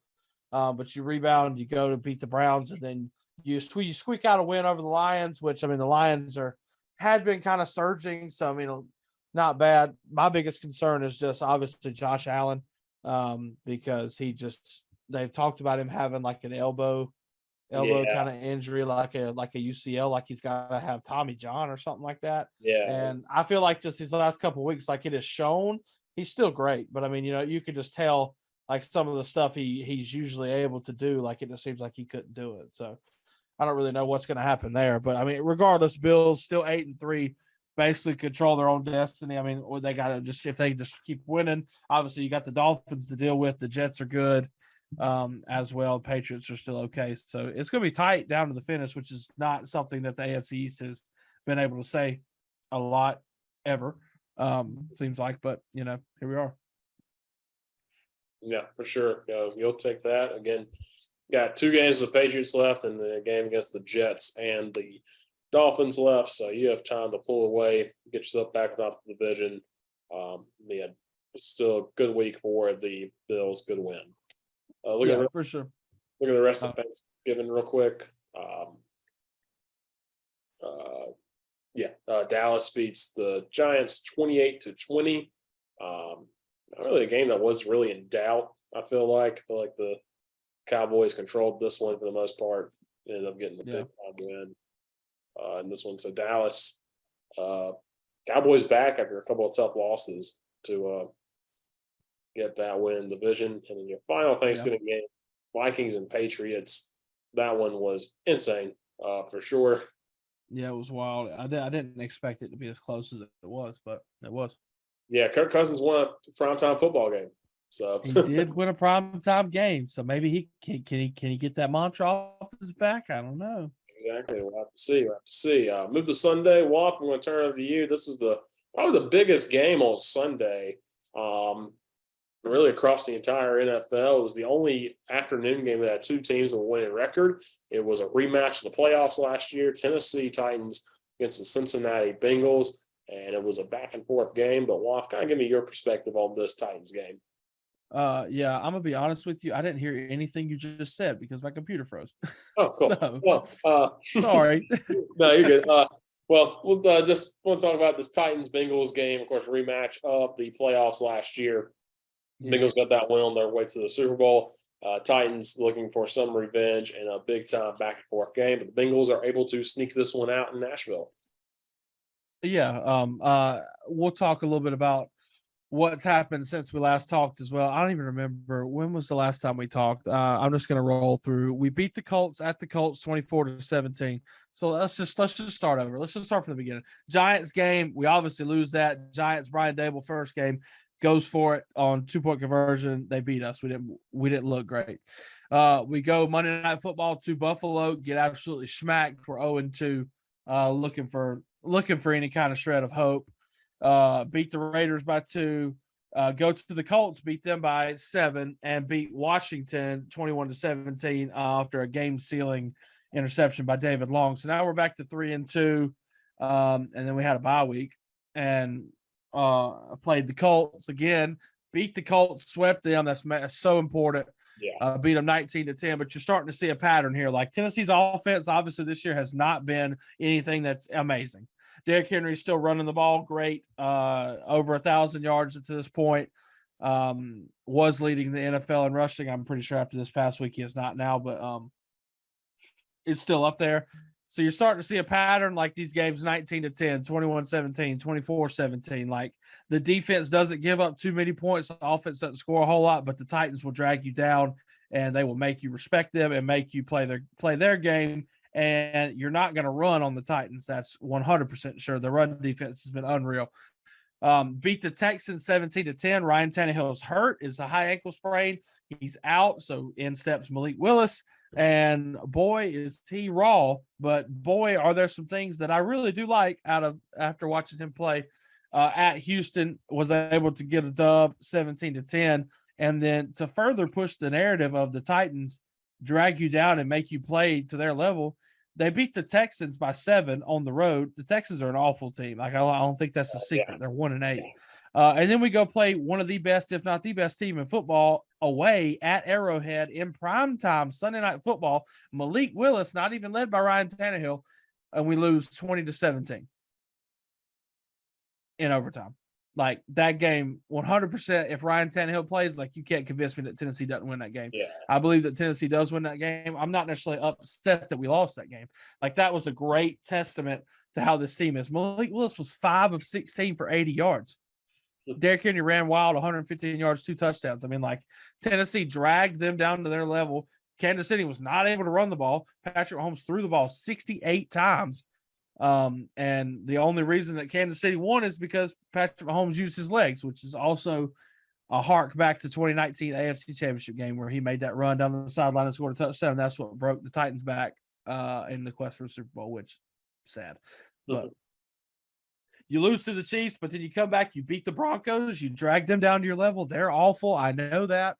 Beat them 17-10. And then you go Thursday Night Football primetime in front of the nation again. You go to Green Bay. And you beat them by 10. You play a really good game and just dominate that game. So now that sets up the Bengals, a rematch of last year's AFC divisional round. Obviously, sour taste in my mouth. Not a day I like to think back on. A day where the Titans got 9 sacks and lost. Like, just absolutely awful, terrible day. Ryan Tannehill 3 turnovers, set the tone early by throwing a pick. I mean, just like couldn't have been any worse. Yeah. So you come out Sunday, Tennessee loses this game. They lose this rematch 20-16. Joe Burrow is 3-0 against the Titans. I don't know what it is, but he is undefeated. They bottled Derrick Henry up very well, better than I've seen anybody do it this year. 17 carries, 38 yards for Derrick Henry. Derrick Henry was also Derrick Henry was also the leading receiver, 3 catches for 79 yards. Weird. Yeah, so 69 of those came on one, which is a screenplay that should have been a Derrick Henry touchdown, but he did something also equally as rare, and that was fumble. Yeah. But the rookie Traylon Burks was there to scoop it up for a touchdown, which was great. Our only freaking offensive touchdown in the game, I believe. Yeah. But anywho, Ryan Tannehill, 22 of 34, 291 yards, no touchdowns, no picks. So the thing that killed Tennessee's red zone offense has been amazing. Like they were 100% before a couple weeks ago in the red zone. Like, I mean, when Tennessee gets in the red zone, they don't play around. They score touchdowns. And in this game, they had 3 red zone trips and came away with, I think, like 3 points. So that the ultimate killer for Tennessee, also not being able to run the ball, not ideal when you have the best, if not the best running backs in the league. The emergence of Traylon Burks has been great ever since he's come back off of IR. He had a great game against Green Bay. He had 4 catches for 70 yards, and he was able to fall on that fumble and get a touchdown. Sunday made a fantastic catch in the first half. High point the ball, just beautiful. Dare I say, I mean, AJ Brown-esque. That's what I have to compare him to right now. Yeah. And yeah, so the Titans couldn't get it done. Disappointing loss. Hate losing to the Bengals again, obviously. Joe Burrow, 270 yards, a touchdown, had a really good game. Samaje Perine, the Bengals ran for 108 yards as a team. Perine had 58 yards on the ground, so obviously better day than Derrick Henry, but the run defense still holding up well. He did have a touchdown. T. Higgins, 7 catches, 114 yards, and a touchdown. He was unstoppable. Yeah, I mean, that's pretty much it. And Ryan, I know we didn't have any turnovers, did we? No, I don't think we did. I don't think so, No. No turnovers, just really the red zone efficiency, which has been something that Tennessee's been so great at this year. Really came back to bite them in this game. But Tennessee's sitting at 7-4. And then when you look at it in terms of the division, I mean, the AFC South is bad. Yeah. The Texans are 9-1. Jacksonville's 4-7. Now we'll talk about them in a second. Big win this week, but Colts are 4-7-1. Titans are, what is that? Technically like 3.5 games up, something like that on the Colts. Like control their own destiny. Still have to play the Jags twice. So, but I mean, as far as playoffs, like I fully expect to see this team in the playoffs, like barring a total collapse, which would absolutely kill me. But well, it is what it is. Titans have a tough game this week as well, but we'll talk about that in a minute. Yeah, for sure. No, I think Titans really they control that division. No one else in that division is really going to touch them. They've already beaten the Colts twice. That Texans left. Jags are going to be a tough team. They're a lot better than last year, but I think they should handle business. And also the Jags, I don't think they're going to go off and win 5 straight to end the year. So yeah, but we'll see. But anyway, I'll run through the rest of the NFL. Browns hosted the Buccaneers. They eke out a win 23-17, but they were down for the majority of the second half until they scored a touchdown in the fourth quarter to end up tying it up. They scored it late. And then we go to overtime, and Tom Brady is unable to get it done. He did have a chance and couldn't do anything. So Browns take this one. Yeah, wash, absolutely wash, trash. There were actually each team had 2 possessions in overtime. Like this was teetering on a tie, and that would have been amazing. But look, the AFC South's bad, but I would argue the NFC South is worse. Oh God, it's so much worse. I feel like there's a little bit more consistency in the NFC South. It's weird. That's true. They're all bad together. At least like the NFC South, the Titans have pulled away and like, okay, they're good. Like I think the AFC South has a clear best team and a clear worst team. But the NFC South is just a jumbled mess, and who knows? We're all in misery together, is what the NFC South is. They all have a negative point differential. It's not good, and mind you, Minnesota, the Vikings are 9-2, and their point differential is +5. Yeah. So, you remember what they say about teams who win close games? They're good. Yeah, exactly. So I guess that's Minnesota, but so Browns get the win. Jacoby Brissett, this was, I guess, his final game because they have now activated Deshaun Watson. Regardless of what you think about that, he is a better quarterback than Jacoby Brissett. So Browns are 4-7. Can Deshaun Watson lead them to the playoffs? I have no clue. It's possible, but who knows? Yeah, I guess so. Yeah. The Texans went to Miami and were down 30-0 at halftime, and that's really all you need to know. It was ugly at first half. Yeah, not great. The Dolphins have been playing really good ever since Tua died and came back to life. He has been amazing. He was amazing before that, but the 2 games without him, they struggled. But Tyreek Hill's insane. Mike McDaniel's got that offense humming. The Dolphins look good. They're going to be tough, especially, obviously you're in the same division as them. So those games are going to be must see TV. Texans are bad. Davis Mills got benched. Kyle Allen's quarterback for the Texans. Sure. Well, you got to lose, man. Well, you got to lose. CJ Stroud's coming up next year, baby.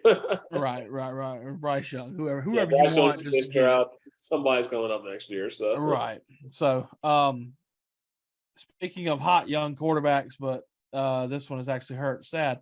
This is an interesting game. Jets-Bears. Jets win this game 31-10 behind the golden arm of Mike White. He's back. We stand Mike White. We love what week is this? 13, 12? Week 12, Mike White. We love it. Bears, Justin Fields has been tearing it up. It's been amazing past couple weeks, especially running the football. He was like 5th in rushing yards this year, which is crazy. And they had them playing very competitive and some good football. But now he's hurt. They lose 31-10. The Jets are 7-4. They told Zach Wilson to hit the road after what an idiot. Oh, yeah, he played so bad. They played so bad against the Patriots on offense and lost 10-3 on a return punt at the freaking buzzer. Yeah. Which is ridiculous as well. That's a crazy game. And he gets asked in the press conference if he felt like he let the defense down by not scoring a lot of points. And he said, no, get out of here, bro. Yeah. All you have to say, even if you don't believe it, all you got to say is, I didn't play my best today. Just say that. Yeah, I mean, just say that. You just have to be a good teammate. Like, my God, how dumb are you? And now he's benched, and it's Mike White time, baby. And the Jets are 7-4, and they're coming for the AFC East crown, whether you like it or not. Exactly. Also, Trevor Siemian starts game for the Bears, and Nathan Peterman almost played this game because Trevor Siemian apparently got hurt in warm-ups but was good enough to go. And I swear, if I would have had to watch Nathan Peterman play football again, I would have killed everybody in Chicago and that organization. I pray we never have to go through that. My God. That man has ruined my life since he was a pet. Yeah. The next game, Commanders hosting the Falcons. I don't know what the Falcons are. The Falcons the Falcons give me the vibe of like they suck, but they can also hang with anybody. Like, I don't know. It's weird. Commanders are obviously are a lot of the same. The Commanders started 1-4. And since then they have gone 6-1. Now they beat the Bears 12-7. Yuck. Yeah, that beat the Packers by 2, beat the Colts by 1. Did lose to the Vikings only by 3. Yeah. Beat the Eagles. It gave the Eagles their one and only loss. Beat the Texans and now beat the Falcons. Like, I don't really know what they are, but you know what? They're playing good. The NFC East is unreal. Every team in the NFC East is good. Imagine that. And a great game. We gotta give a shout out to Brian Robinson too. After getting shot in the offseason. Yes. Has not missed a beat after missing 2 games. Correct. Shot in the offseason and now doing great and wearing big hats. Yes, big hats. We love big hats. We love his big hat. Hello. Not great. The Broncos are a crap show. And I love it. I think it's great because you remember week 1 when I picked them in my survivor pool and they lost. It couldn't happen to a better freaking franchise. Screw the Broncos. Screw Russell Wilson. Russell Wilson seems like he's freaking tone deaf. I'm be honest with you. Yeah, he really does. And Nathaniel Hackett is about as qualified to coach this team as Marcus Mariota here. So, yeah, this they suck. Yeah, they're not good. They finally got flexed out of a primetime game, so we don't have to go suffer through that next week. So Yeah, my God, that I'm sick of that. They're awful. yeah. The Panthers win 23-10. Dante Foreman has a great game, 24 carries, 113 yards. Sam Darnold, 11 and 19, 164 yards and a touchdown. Was he good? No, but hey, Carolina, here's your man. DJ Moore had 4 catches, 103 yards and a touchdown. So solid day for the Panthers. They're 4-8. I mean, it is what it is in Carolina. Now listen, the back end of their schedule, I think the only team with a winning record they have left is the Seattle Seahawks. So they could win. Yeah, 8-9. Tampa Bay's what, 5-6? I mean, they're what? They're like a game and a half out. Like, I mean, yeah, like the Panthers go 8-9 and win this division. Like, yeah, that team could make the playoffs. That Falcons team could make the playoffs. Yeah, all these teams can make the playoffs. They're all in contention. So. Yeah, this game was great. This is probably the game of the day. Jaguars hosting the Baltimore Ravens, and the Ravens are 7-4 now after losing to the Jaguars, and the Ravens have blown 4 multiple score leads. They're up like 2-3 on the Bills. This Ravens team, for all intents and purposes, should be 11-0. Yeah, and they've blown all these leads, including this one against Jacksonville. Trevor Lawrence's coming out party. This is his best game to date. 29 of 37, 321 yards, 3 touchdowns for him. Zay Jones, 11 receptions, 145 yards, no touchdowns, but a crucial 2-point conversion at the end of the game to go up 28-27, and then the Ravens try a field goal with Justin Tucker. What was it, 67 yards? 67 yards, and by God, I thought he made it. I thought he would too. So we're like, all right, that's the limit, 67. He made a 64-yarder last year. So yeah.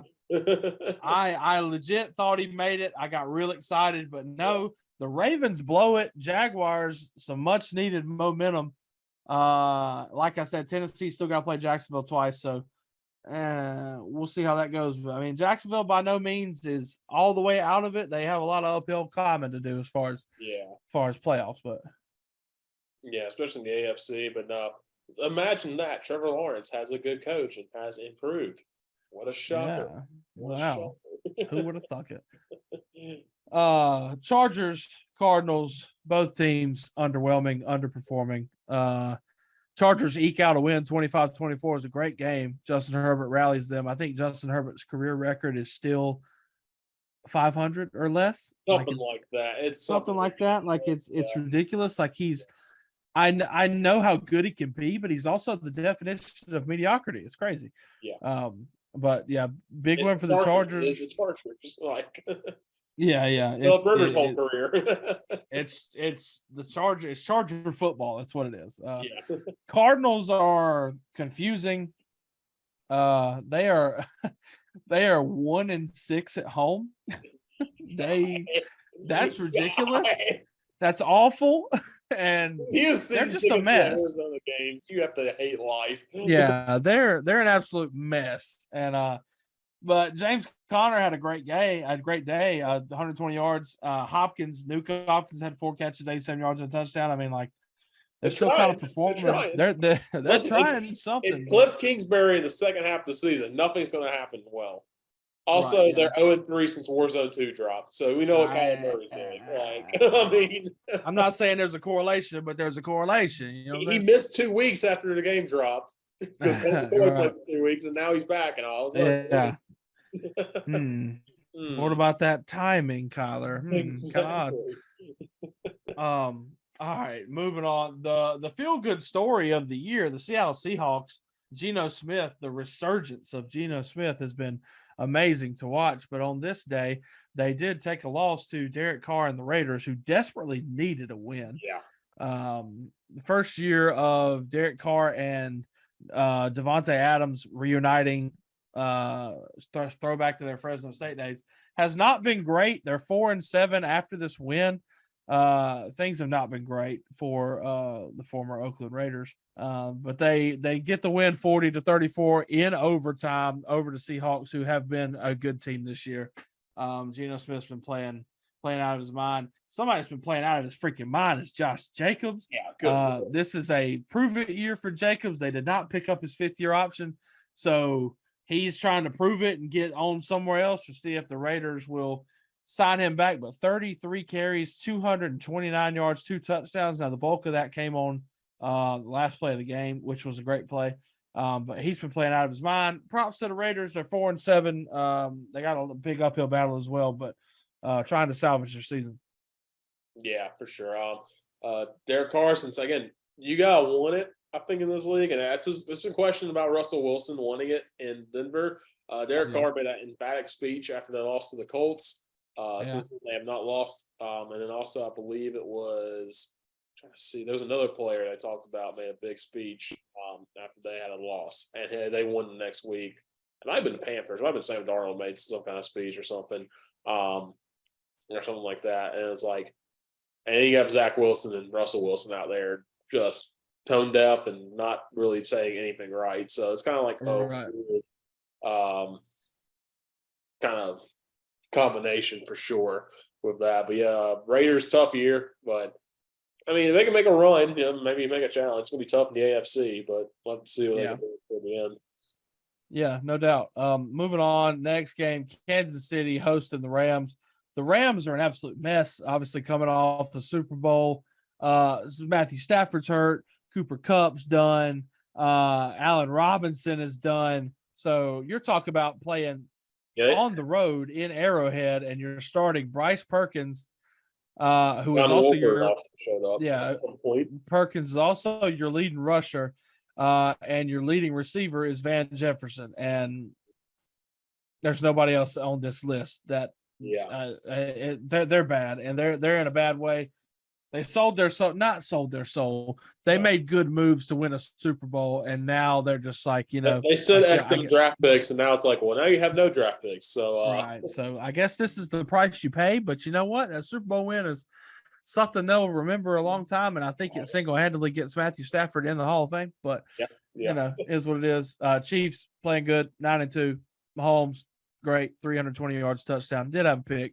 Travis Kelce, crazy, 4 catches, 57 yards, a touchdown. That's not a crazy stat line, but he's just insane himself. But so not too much there. Rams suck. And 49ers defense confirmed good, very good. Yes. 13-0 win over the Saints. Saints could do nothing. 49ers were there at every step of the way to deny them in the end zone, and it was great to watch. I still don't know if Jimmy Garoppolo's the guy for the 49ers again. He keeps leading them to championship games. Again, led them to a Super Bowl, led them to an NFC championship last year. Has a great record. And it's like, I think if you've seen the TikTok, people with like 20 years who did not see him play are going to be asking, why is he not a first ballot Hall of Famer? Because I don't know if he's going to get traded after this year, probably. Right. Like now ask yourself this question. Do you foresee the 49ers at 7-4 had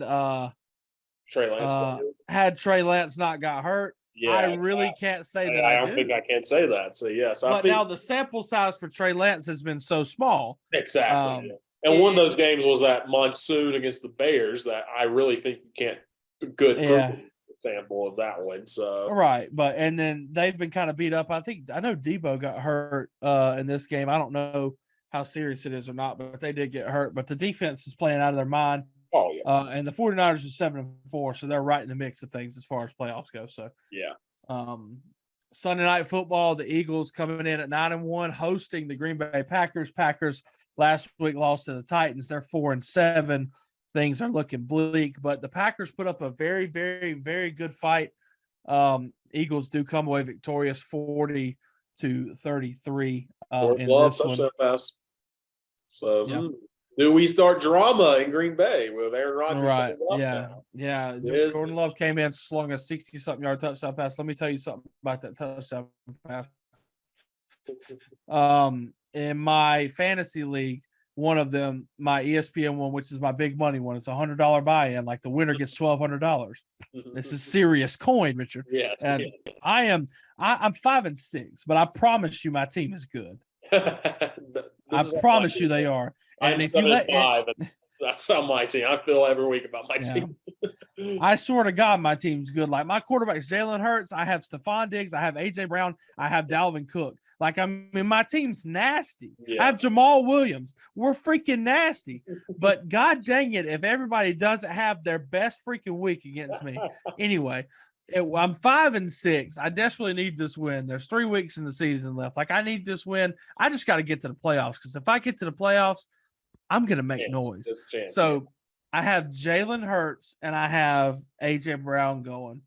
And I can't remember exactly how much I'm down, but long story short, Jalen Hurts throws that touchdown to AJ Brown, and I'm up 8 late in the third. All he has is Christian Watson, who has done nothing, who has done nary a thing all game. Garbage time. Jordan Love comes in, slings a 63-yard touchdown to Christian Watson. I lose by 7. Are you kidding me? Are you kidding me? So now I'm 5-7, and by God, I don't know. I don't know how I'm gonna do it. I gotta make the playoffs somehow. But listen, holy crap, we got to figure it out.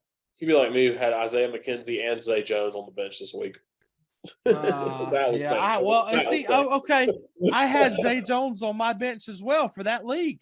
Yeah. But in what world? In what world are you going to put Zay Jones starting? Yeah, let's right. My 3 receivers in that league are Diggs, AJ Brown, and I started Treylon Burks. And Treylon Burks had like 17 points. Yeah. He had more points than AJ Brown. In what world am I going to start Zay Jones over AJ Brown? I'm not. Well, Cooper Kupp has gotten hurt, and that has killed me, because Cooper Kupp was my guy, and he got hurt, and I'm like, great. Yeah. Anyway, Eagles get the win. They're 10-1, playing great. And we'll move to Monday Night Football. On paper, awful game, but it was a very entertaining game. Yeah. Colts hosting the Steelers. Colts come away with a loss here. They're now 4-7-1. The Steelers moved to 4-7. Colts, obviously, interesting story. Since we last talked to you, they fired Frank Reich, and they have brought in Jeff Saturday as the interim coach, which to a lot of criticism and blah blah blah. But it's a culture thing. He's a former player. He's in the Ring of Honor for the Colts organization. Like, it's somebody that Jim Irsay knows is going to do right by him and is going to probably not tell him no. Yeah. And it's something like somebody that just loves this organization. Like, and in part, I feel like it's something that Indianapolis needs. Like, they need to have a guy like that is ride or die for this organization and wants to see this organization succeed. I feel like the fans need to know that. And he comes out and they get a win over Vegas in his first game. Now, granted, it's Vegas; they're not that good either. That was beat the Eagles though in the second game. So. Yeah, and then play great against the Eagles and just come up short, and then now lose to the Steelers. But I mean, the Jeff Saturday experiment's been interesting so far. But at this point, I would highly doubt to see him, kept on as the full-time head coach. But I mean, Jim Irsay's odd, so who knows? Yeah. But yeah, Steelers win this game. It was a good game, but I still think at some point the Colts are just eliminated, just playing fun. Just call Pat McAfee. Get him to coach one game somehow. Yeah, no, I agree. McAfee or Peyton Manning, get one of them to coach a game somehow to bring back all the old players. Right. Yeah. All right. Well, moving on to next week or this coming week, we'll start off Thursday Night Football. Richard, it's your team in an AFC East battle. The Buffalo Bills going to New England. Buffalo's at 8-3. New England is 6-5. So obviously everybody in the AFC East is right in the thick of it. It's still a big game. Buffalo 3.5 point favorites. Thursday night, 8:15 Eastern. Richard, what does Buffalo need to do to win? One good thing is they get a whole week off because they play on Thursday, so that's kind of an advantage they have. Tough place, Foxborough, tough place to play still for Buffalo. Patriots have still been able to squeak out wins last year. Of course, had the weird Monday night game last year in the worst weather of all time, like 40-mile-per-hour winds, and the Patriots have won the game only 3 completed passes or something like that. Mac Jones, after that injury, has come back, has started to play well. This defense is really good for the Patriots still, or Mondre Stevenson's good. You still got to get that rushing game established and not just Josh Allen. I don't need to talk about this. Bills trade for Nyheim Hines, and Naheem Hines really has hardly seen the field, and that's kind of wondering why he's not on the field as much behind James Cook and Devin Singletary. Now, Devin Singletary can still go pretty well. James Cook has shown flashes, but Naheem Hines is hardly used, and it's kind of frustrating to see that. But so yeah, I think you just got to get a rushing game that's not just Josh Allen, especially with Josh Allen being banged up as he is. He's not going to slide. He's going to take those hits. He's going to take all that and just power through it. But he's got to learn, like, hey, you got to learn how to slide. Got to do this. So you get that. Stephon Diggs, guys are keying on him, and that's why it's led to Isaiah McKenzie being more open. And then eventually it lets Diggs come through. So you'll probably see that again, where it's just they're going to focus hard on Diggs, and then hopefully something. They got to use Dawson Knox more in the passing game. He's great at blocking. He's a great blocking tight end, but he can also catch a lot. But they haven't been able to get him involved passing wise.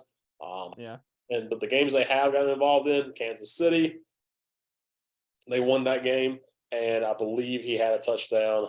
He had a touchdown against somebody else recently. The Browns. He had a touchdown against. They won that game. So anytime you can get Dawson Knox involved in the passing game, Bills are able to win. It makes them more than just Stephon Diggs out there. So, yeah, hopefully Bills, if you can get guys involved pass game defensively, Von Miller may be out. He got hurt against the Lions. So you're already down lineman because Boogie Basham got banged up. All right, Boogie Basham starting. It was maybe, but a lot of defensive linemen have been hurt, banged up for the Bills. I think Von Miller is going to miss this game. It's not a tear, ACL tear, thank God. Greg Rousseau was out. That's what it was. He was out for the Lions against the Lions. He should be back this week, I believe. And Trey White is available now. Yeah. Don't know when you're going to see him. You may see him this week because there's a AFC East game. You may see him next week against the Jets. This depends on what they decide to do with him. But Jordan Poyer back has helped out a lot. But they've also moved up from the practice squad. They moved up Xavier Rhodes from the practice squad after Christian Benford got hurt. So you got Xavier Rhodes now up there to fall back on. So interesting to see what happens this week. It's going to be a tough environment. The Patriots, always a tough place to play is Foxborough for the Bills.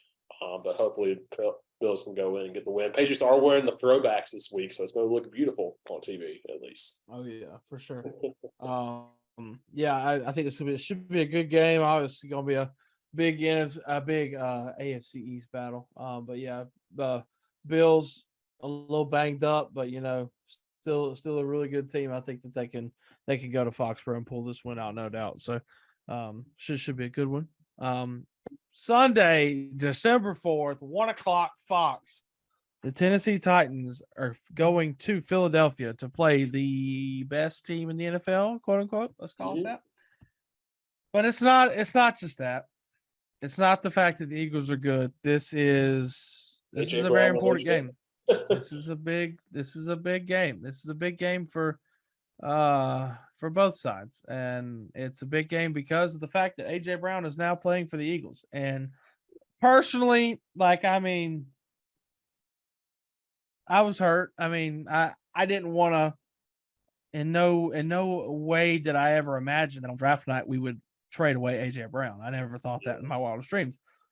But it happened. And regardless of how it happened, whether it was Tennessee's fault or whether it was AJ Brown's fault, like who really knows, who cares? It happened. It's over. Like AJ Brown's an Eagle. He's having a great year.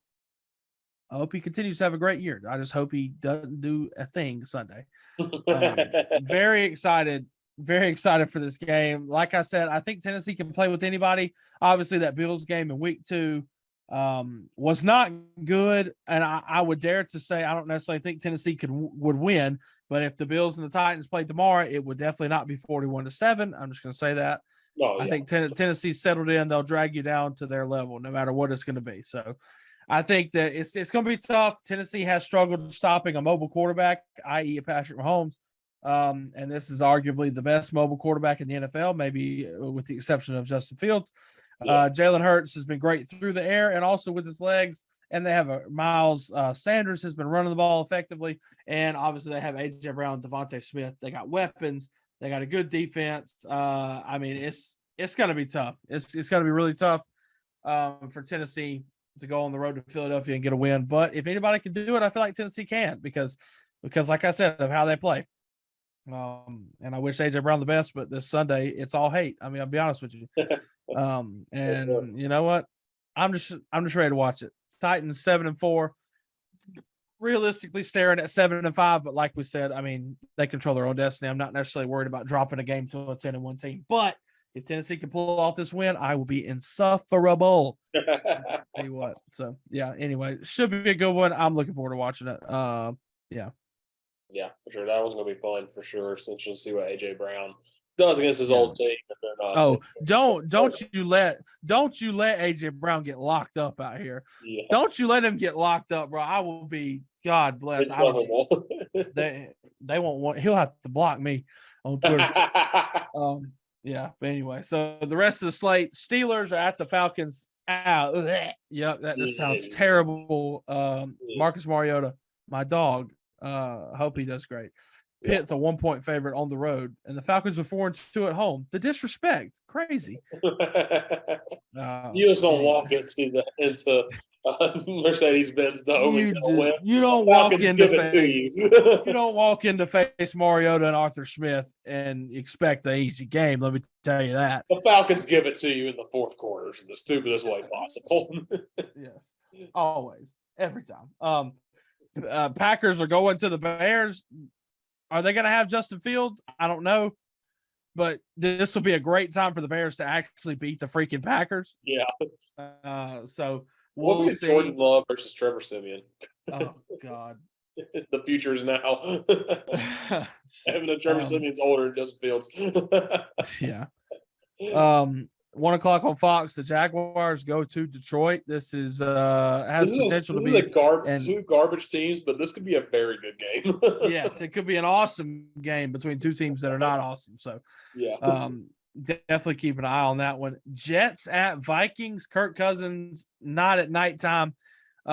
Usually a good bet, but the Jets under Mike White, baby. Yeah. Mike White versus Kirk Cousins, battle of the year. Man. Whew. Holy crap! You better hide your mom. Wow. Well, Zach Wilson won't be there, so you don't have to hide your mom. So. True. Yeah, that should be a dang good one. Minnesota 3-point favorite. The Commanders go to the Giants. This should be a good one as well. Giants 7-4, off to a very good start first year under Brian Dable, but the Commanders surging 6-1 in the last 7. So going on the road, Washington a 2.5-point favorite at MetLife. So Giants are slipping a bit, but see if they can get Barkley going. Yeah, for sure. He's had a great bounce back year. He's almost at 1,000 yards. He'll definitely have it after Sunday. So good for him. Broncos go to the Ravens. Can the Ravens blow another lead? Do you really trust Russell Wilson to come back from? Yeah. My God. Yuck.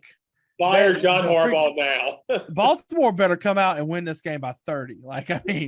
The Broncos suck. They're 1-5 on the road. They're going to the Ravens. Tough place to play. Baltimore's an 8-point favorite. The over-under is 38. There's not a lot of faith here to score points on either side, which is odd. But, I mean, the Broncos, for what it's worth, do have a good defense on paper. Their offense is just absolutely abysmal. So, should be awful. And also 1 o'clock, Browns, Texans. Should be equally as awful. But guess what? Deshaun Watson's back, and ironically, it's against his former team, and he's going to Houston. So I will be very interested to see the reaction, the crowd, like how he gets treated. Is there going to be a defensive lineman that does something dirty against him? 100%. Who knows? Either way, I'm ready to watch it and also see how good this Browns team is with Deshaun Watson, Nick Chubb, Amari Cooper. That's dangerous. Honestly. Yeah. All things aside, Deshaun Watson, maybe not the best person in the world, obviously, but you know what? Still a good football player. Still good, yeah. Still good. Moving on to 4 o'clock games, Seahawks at Rams. The Rams are so bad. I'm not excited about this at all. If the Seahawks lose, I will never pull for Geno Smith again. Let me just say that. Now this game, 4:00, Dolphins at 49ers. Mike McDaniel, the head coach for the Dolphins, came from 49ers. It's a little homecoming for him. Both teams playing really well. San Francisco is actually a 4-point favorite, which is actually kind of surprising to me. Yeah. The biggest thing to watch in this game is going to be the Dolphins' red hot offense versus the 49ers' red hot defense. So we'll see who comes away victorious there. But that Dolphins offense is sick. Oh yeah, for sure. That's they'll Yeah. kill you in multiple ways. Like even last week, I feel like Tyreek Hill didn't do a whole lot, but it was like Gesicki can get open. They have a couple of receivers there, so yeah, like that. Yeah. That's just a Swiss Army knife of an offense. Yeah, for sure. 4:25 CBS. The Chiefs at the Bengals. This is a massive game. Mm-hmm. This is a very good game. Rematch. Yep, rematch of the AFC Championship game, and the Bengals played the Chiefs twice last year, AFC Championship game, and late in the regular season, and won both times. So. Bengals, Joe Burrow, 3-0 against the Titans. He is also 2-0 in his last two against the Chiefs. Joe Burrow's good. We know that, but can he continue that trend? Kansas City's a 2-point favorite, over under 52.5. Expect a lot of points here. Yeah, that'll be fun. That'll be a barber. I think that's probably the Tony Romo game, I imagine, right? Yeah, I would think so. Yeah. Also, 4:25 CBS, the Chargers and the Raiders. This game just screams analytic BS, and also is a rematch of last year's game where all you had to do was tie. Chargers, all you had to do was tie. That's all you had to do, Chargers. All you had to do. Brandon Staley, you pissed off Rich Bisaccia, and he decided to keep the field goal and ruin your season. So exactly. For that move of pettiness, Rich Bisaccia should have gotten the head coaching job at the Raiders. I'll say that. Facts. Josh McDaniels sucks. Exactly. Stop giving him chances. Bisaccia had a team falling apart because remember Ruggs got arrested last year, and all of that happened. It took him to the playoffs. Like Damon Arnett got kicked off the team. Like it's had a lot of crap happen. And injured Waller. Best receiver was Hunter Renfrow. Like. I had so much going on. Bisaccia got canned. That was stupid. Yes, for sure. But that game should be stupid and will probably provide very good entertainment. Oh, absolutely. Colts, Cowboys, Sunday Night Football. Cowboys 8-3, 5-1 at home. I've been playing really good. Dallas an 11-point favorite. Over unders 43.5. Now it doesn't seem like Vegas is giving the Indianapolis much of any chance. So. Should be an interesting one there to see how Jeff Saturday does in a big road test. Now, I will say this: Matt Ryan has not played horrible at times this year. Like he got benched for that one game, but since then he's come back and has looked not bad. So, but we'll see. Jonathan Taylor's running the ball more too with Jeff Saturday, so that's big for the Colts. And lastly, Monday Night Football game sucks. Saints, Bucks. Who cares? I don't. Tom Brady has thrown for 3,000 yards. He's still Tom Brady, but he's 45. He's withering. The Saints suck. They're led by Andy Dalton. That's never fun. No. And one team's 5-6, one's 4-8, but yet all in the 5-6 leads the division. So you know what? I guess there is some excitement there. But yeah, this game sucks. Chris Olave, bright spot though. Bright spot for the Saints. He's been the best rookie wide receiver to come into the NFL this year in the draft class. So 56 receptions, 822 yards, 3 touchdowns for him. So props to him. But yeah, that game's going to be a game. Over unders 40.5. So, and teams on bye week. The Cardinals, more time for Kyler Murray to play Warzone. Is it a double XP weekend? Is it double XP weekend? And also on a bye week, the Panthers and everybody in Charlotte and South Carolina rejoices. I just want to say December 24th, the Lions play the Panthers. I just want y'all to know it's Christmas. Be with your families. Don't go to that game. Yeah. Don't do that to yourself on Christmas Eve. Yeah. You don't have to do that. It's probably going to be raining or cold or disgusting too. Don't do that to yourself. The Christmas Day games suck as well. They're bad. Christmas Packers weekend. at the Dolphins. Packers at the Dolphins is so one-sided. It's ridiculous. Broncos Rams just makes me want to throw up. I don't want to watch that. And then Tampa Bay, Arizona.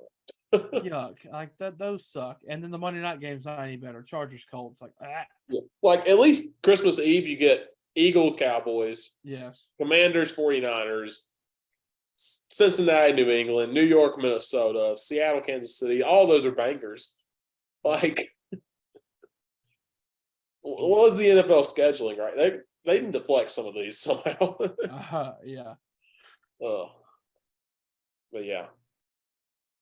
So yeah, that's NFL and college and everything going on. And we'll briefly mention NCAA basketball as college basketball season has started since we last recorded. And tonight was the ACC Big Ten Challenge, and Duke, after getting absolutely smacked by Purdue on Sunday, nice rebound win, 81-72 of Ohio State. I feel like John Shire's done a good job so far early. This is just a young team for Duke. Yeah, I agree. I mean, Duke is always going to have the issue of, you bring in all these brand new players every year, and it makes it hard. I mean, it makes it hard on me as a fan to try to learn all their names and Exactly. just to see what's, to be able to talk about Duke and tell you exactly how they're going to be. Cause I mean, it's just hard. You've never seen these kids play other than high school stuff. So, Yeah. But yeah, I mean, I think Shire's done a good job. The Purdue game just outmatched. I mean, Zach Edey is 7'4" and just ridiculous. And once Purdue builds a lead, they can just feed Edey, and that's all they're going to do. So tough there. But I mean, yeah, Duke's still going to be good. Duke's still going to have a good year. And tonight was a good win over Ohio State for sure. Yeah.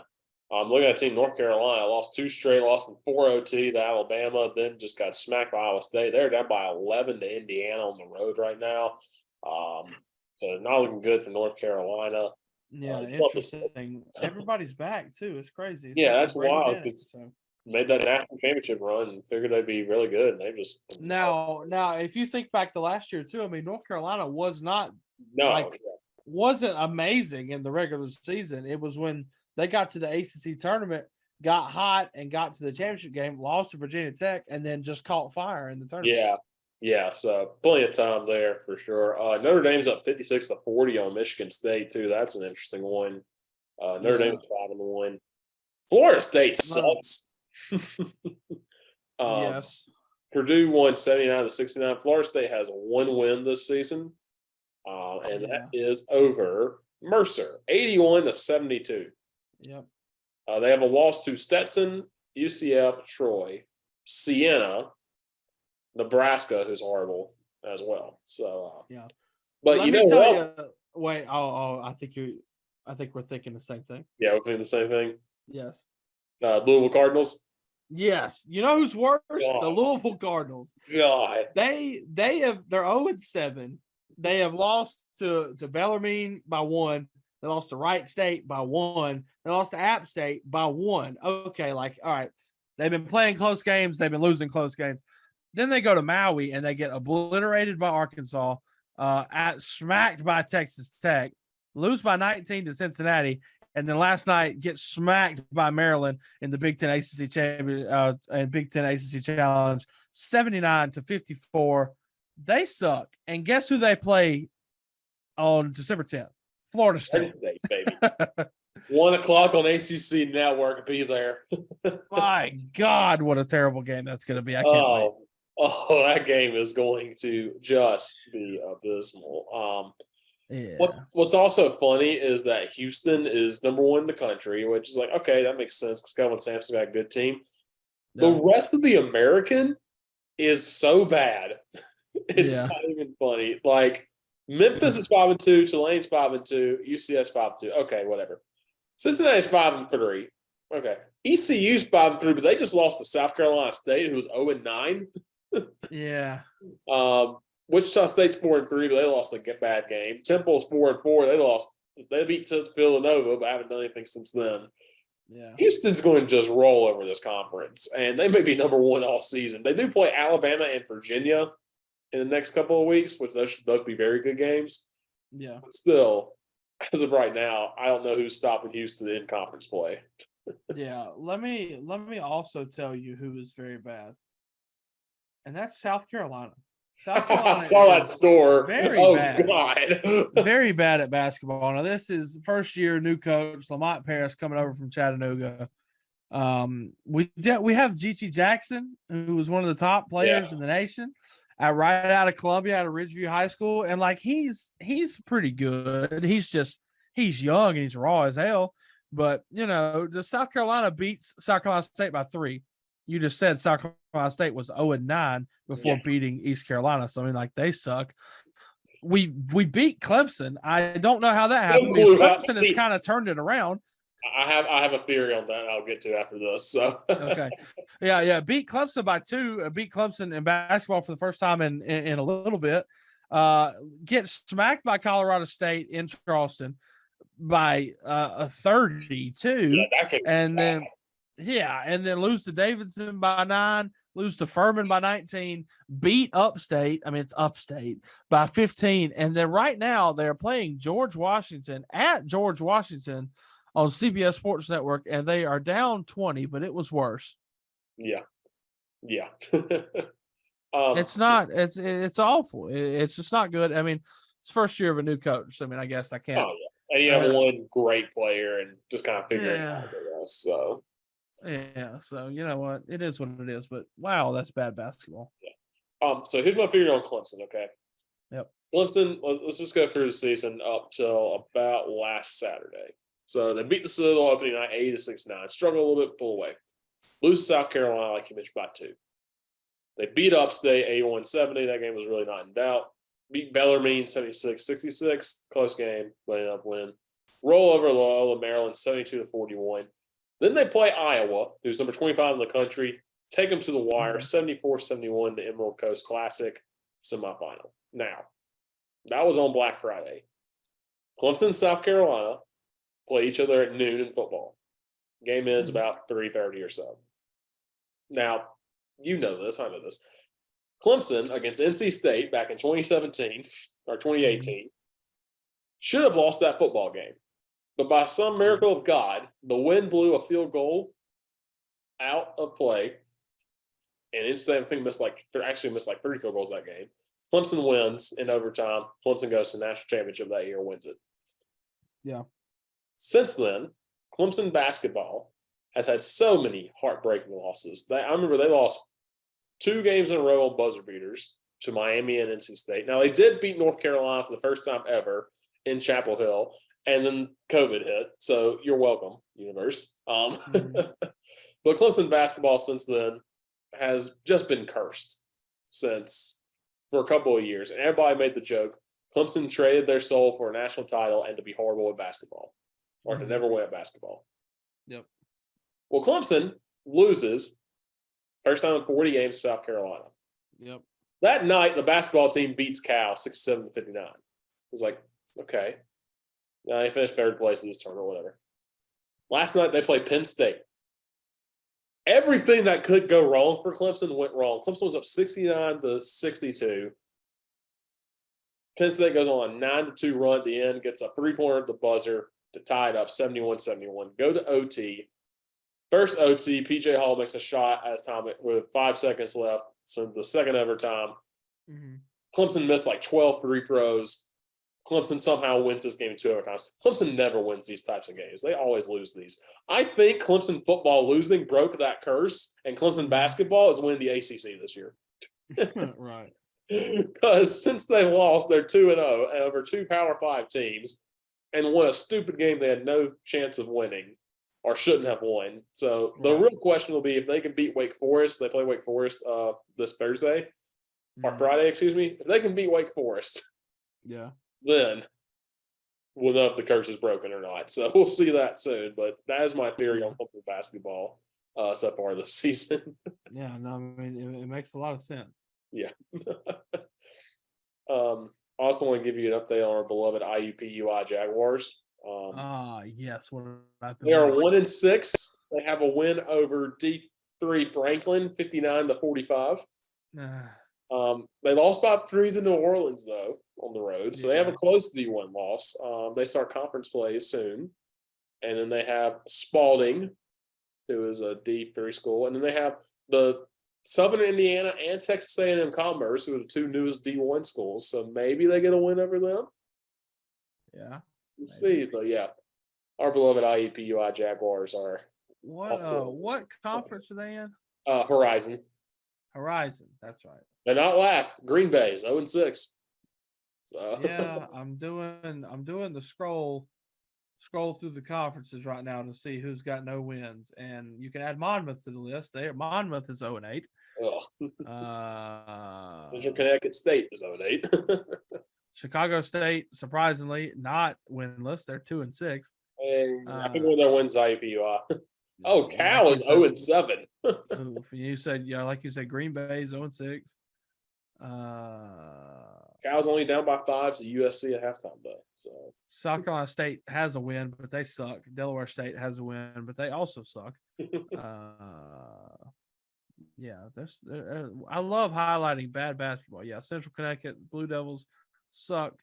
0-8. Eastern Illinois, Jimmy Garoppolo's and Tony Romo's former school, 1-7. Cal sucks. Lafayette, 1-7, sucks. Jackson State's 0-6. Houston Christian, the former Houston Baptist, rest in peace. Houston Christian Huskies are 1-6. You remember that crazy game they had with McNeese State last year? Yeah, Jackson State sold their soul for Dion, so they can't be good at basketball. Actually, the whole conference, the whole SWAC conference, sucks. I know they play a lot of ranked people. Like, look, freaking Texas Southern is 0-4 against the AP poll. They played 4 ranked opponents. They get tossed around like it's bad, but like Florida A&M's 1-5, Alabama State's 1-7, Mississippi Valley State's 1-7, Texas Southern's 1-7, Jackson State's 0-6. They all suck. Oh, here's a team I want to ask if they're good or not. Colorado, are they good? Because Colorado is 4-3. This is their schedule. Beat UC Riverside, okay. Lost to Grambling, beat Tennessee, then lose to UMass, then beat Texas A&M 103-75, lose to Boise State, and then beat Yale by 3. I don't know if this thing's good. Yeah, I don't like that. Colorado is just out there doing everything, and they play Arizona State tomorrow. Right. So. North Dakota State sold their soul for football. They're 1-7 in basketball. Also, it's a travesty that Kansas City are the Roos, and they're not the Kangaroos anymore. And it used to be UMKC, but now it's just Kansas City. I didn't know they changed. I know either. Interesting. What else we got? I will tell you about this women's game today. Georgia Southern played Agnes Scott. Oh, yes. And at halftime, they had 22 steals, I think, at halftime. So yeah. They ended up winning that game. This is also a team, they beat Carter Bible College 133-15 last year. I think it was only like 108-29 or something like that this year. So Agnes Scott, respectable. Hit a buzzer beater at the break. And was like, yeah, let's go. And then you look and the score at halftime was 66-16. It's like, oh, well. Yeah. So South Carolina got a big win over UCLA last night in women's basketball too, as well. Yes, they did. And South Carolina also beat Stanford at Stanford, which is a great win. So continue to look good are the South Carolina Gamecocks. Yeah. So yeah. Idaho women's basketball has only played 4 games. Why have they only played 4 games? That's a great question. It's been a month. The Cal State Northridge Matadors are 0-5. Okay, Cal State Bakersfield women's basketball has only played 3 games. Why have they only played 3 games? They're 1-2. What is happening? Are they scared of playing? I'm confused.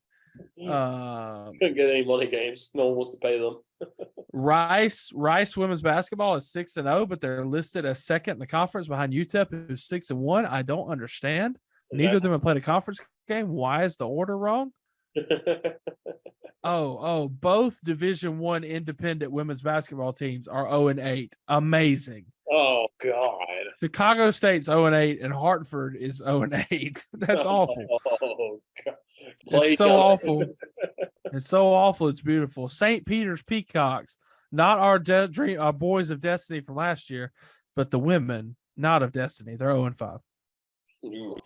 Central Michigan Chippewa women's basketball 0-6. Trash. Eastern Michigan 4-0. has not played a conference game. They are listed as 1, 2, 3, 4, 5, 6, the 7th best team in the MAC. They have the best record. Why is the order wrong? I know we haven't played a conference game, but why is the order wrong? South Carolina State women's basketball is 0-9. Their men's basketball team is 1-9. This is the worst duo. That's horrible. What if they both win the MEAC somehow? My God. South Carolina State lost today to Coastal Carolina, which I mentioned that because Coach Pedersen, who was the head coach at Lander when I was there and who I worked with for 5 years, is now the head coach at Coastal Carolina. He got his D1 job.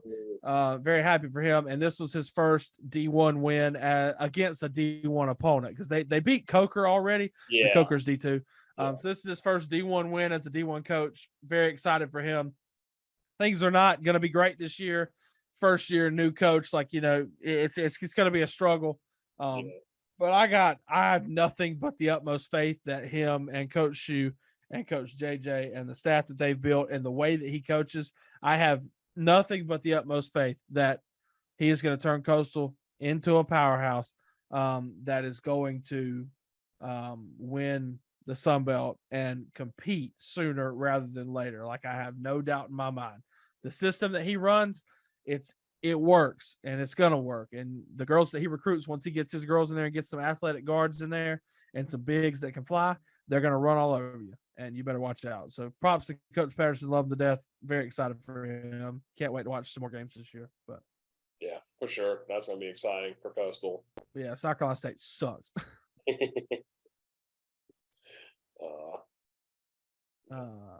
Anywho, yeah, I guess that's about it. Seattle 0-5, trash. Women's basketball still. Anymore. Alabama State 0-4. Bethune-Cookman 0-5. Alabama A&M 0-6. Texas Southern 0-7. Richard. What is going on? The SWAC basketball is just getting pummeled. They're getting that money. They're getting that money, though. They better be, because none of these teams are above 500. Oh. I mean, 1-5, 1-5, 1-5, 1-7, 2-3, 2-3, 2-3, 3-4, and then 4 teams that are over. Good God. Holy moly. Not great. Also, last one, Grand Canyon. Lopes up, baby. 5-0, listed as number 2 in their conference behind Stephen F. Austin, Lady Jacks, who are 5-1. Why? Oh my God. Fix this. God darn it.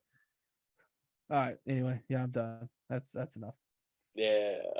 So that's basketball for you. We'll update you on all those garbage teams next week. Sick. Can't wait. Yeah. My favorite part of the show. But yeah, glad we're back.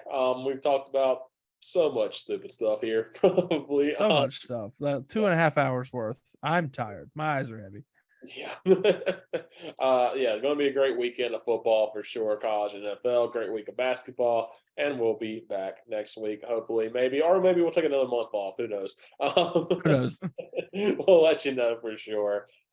Take it all on the socials. Hopefully you enjoyed this, and thank you for watching and listening. Have a great day.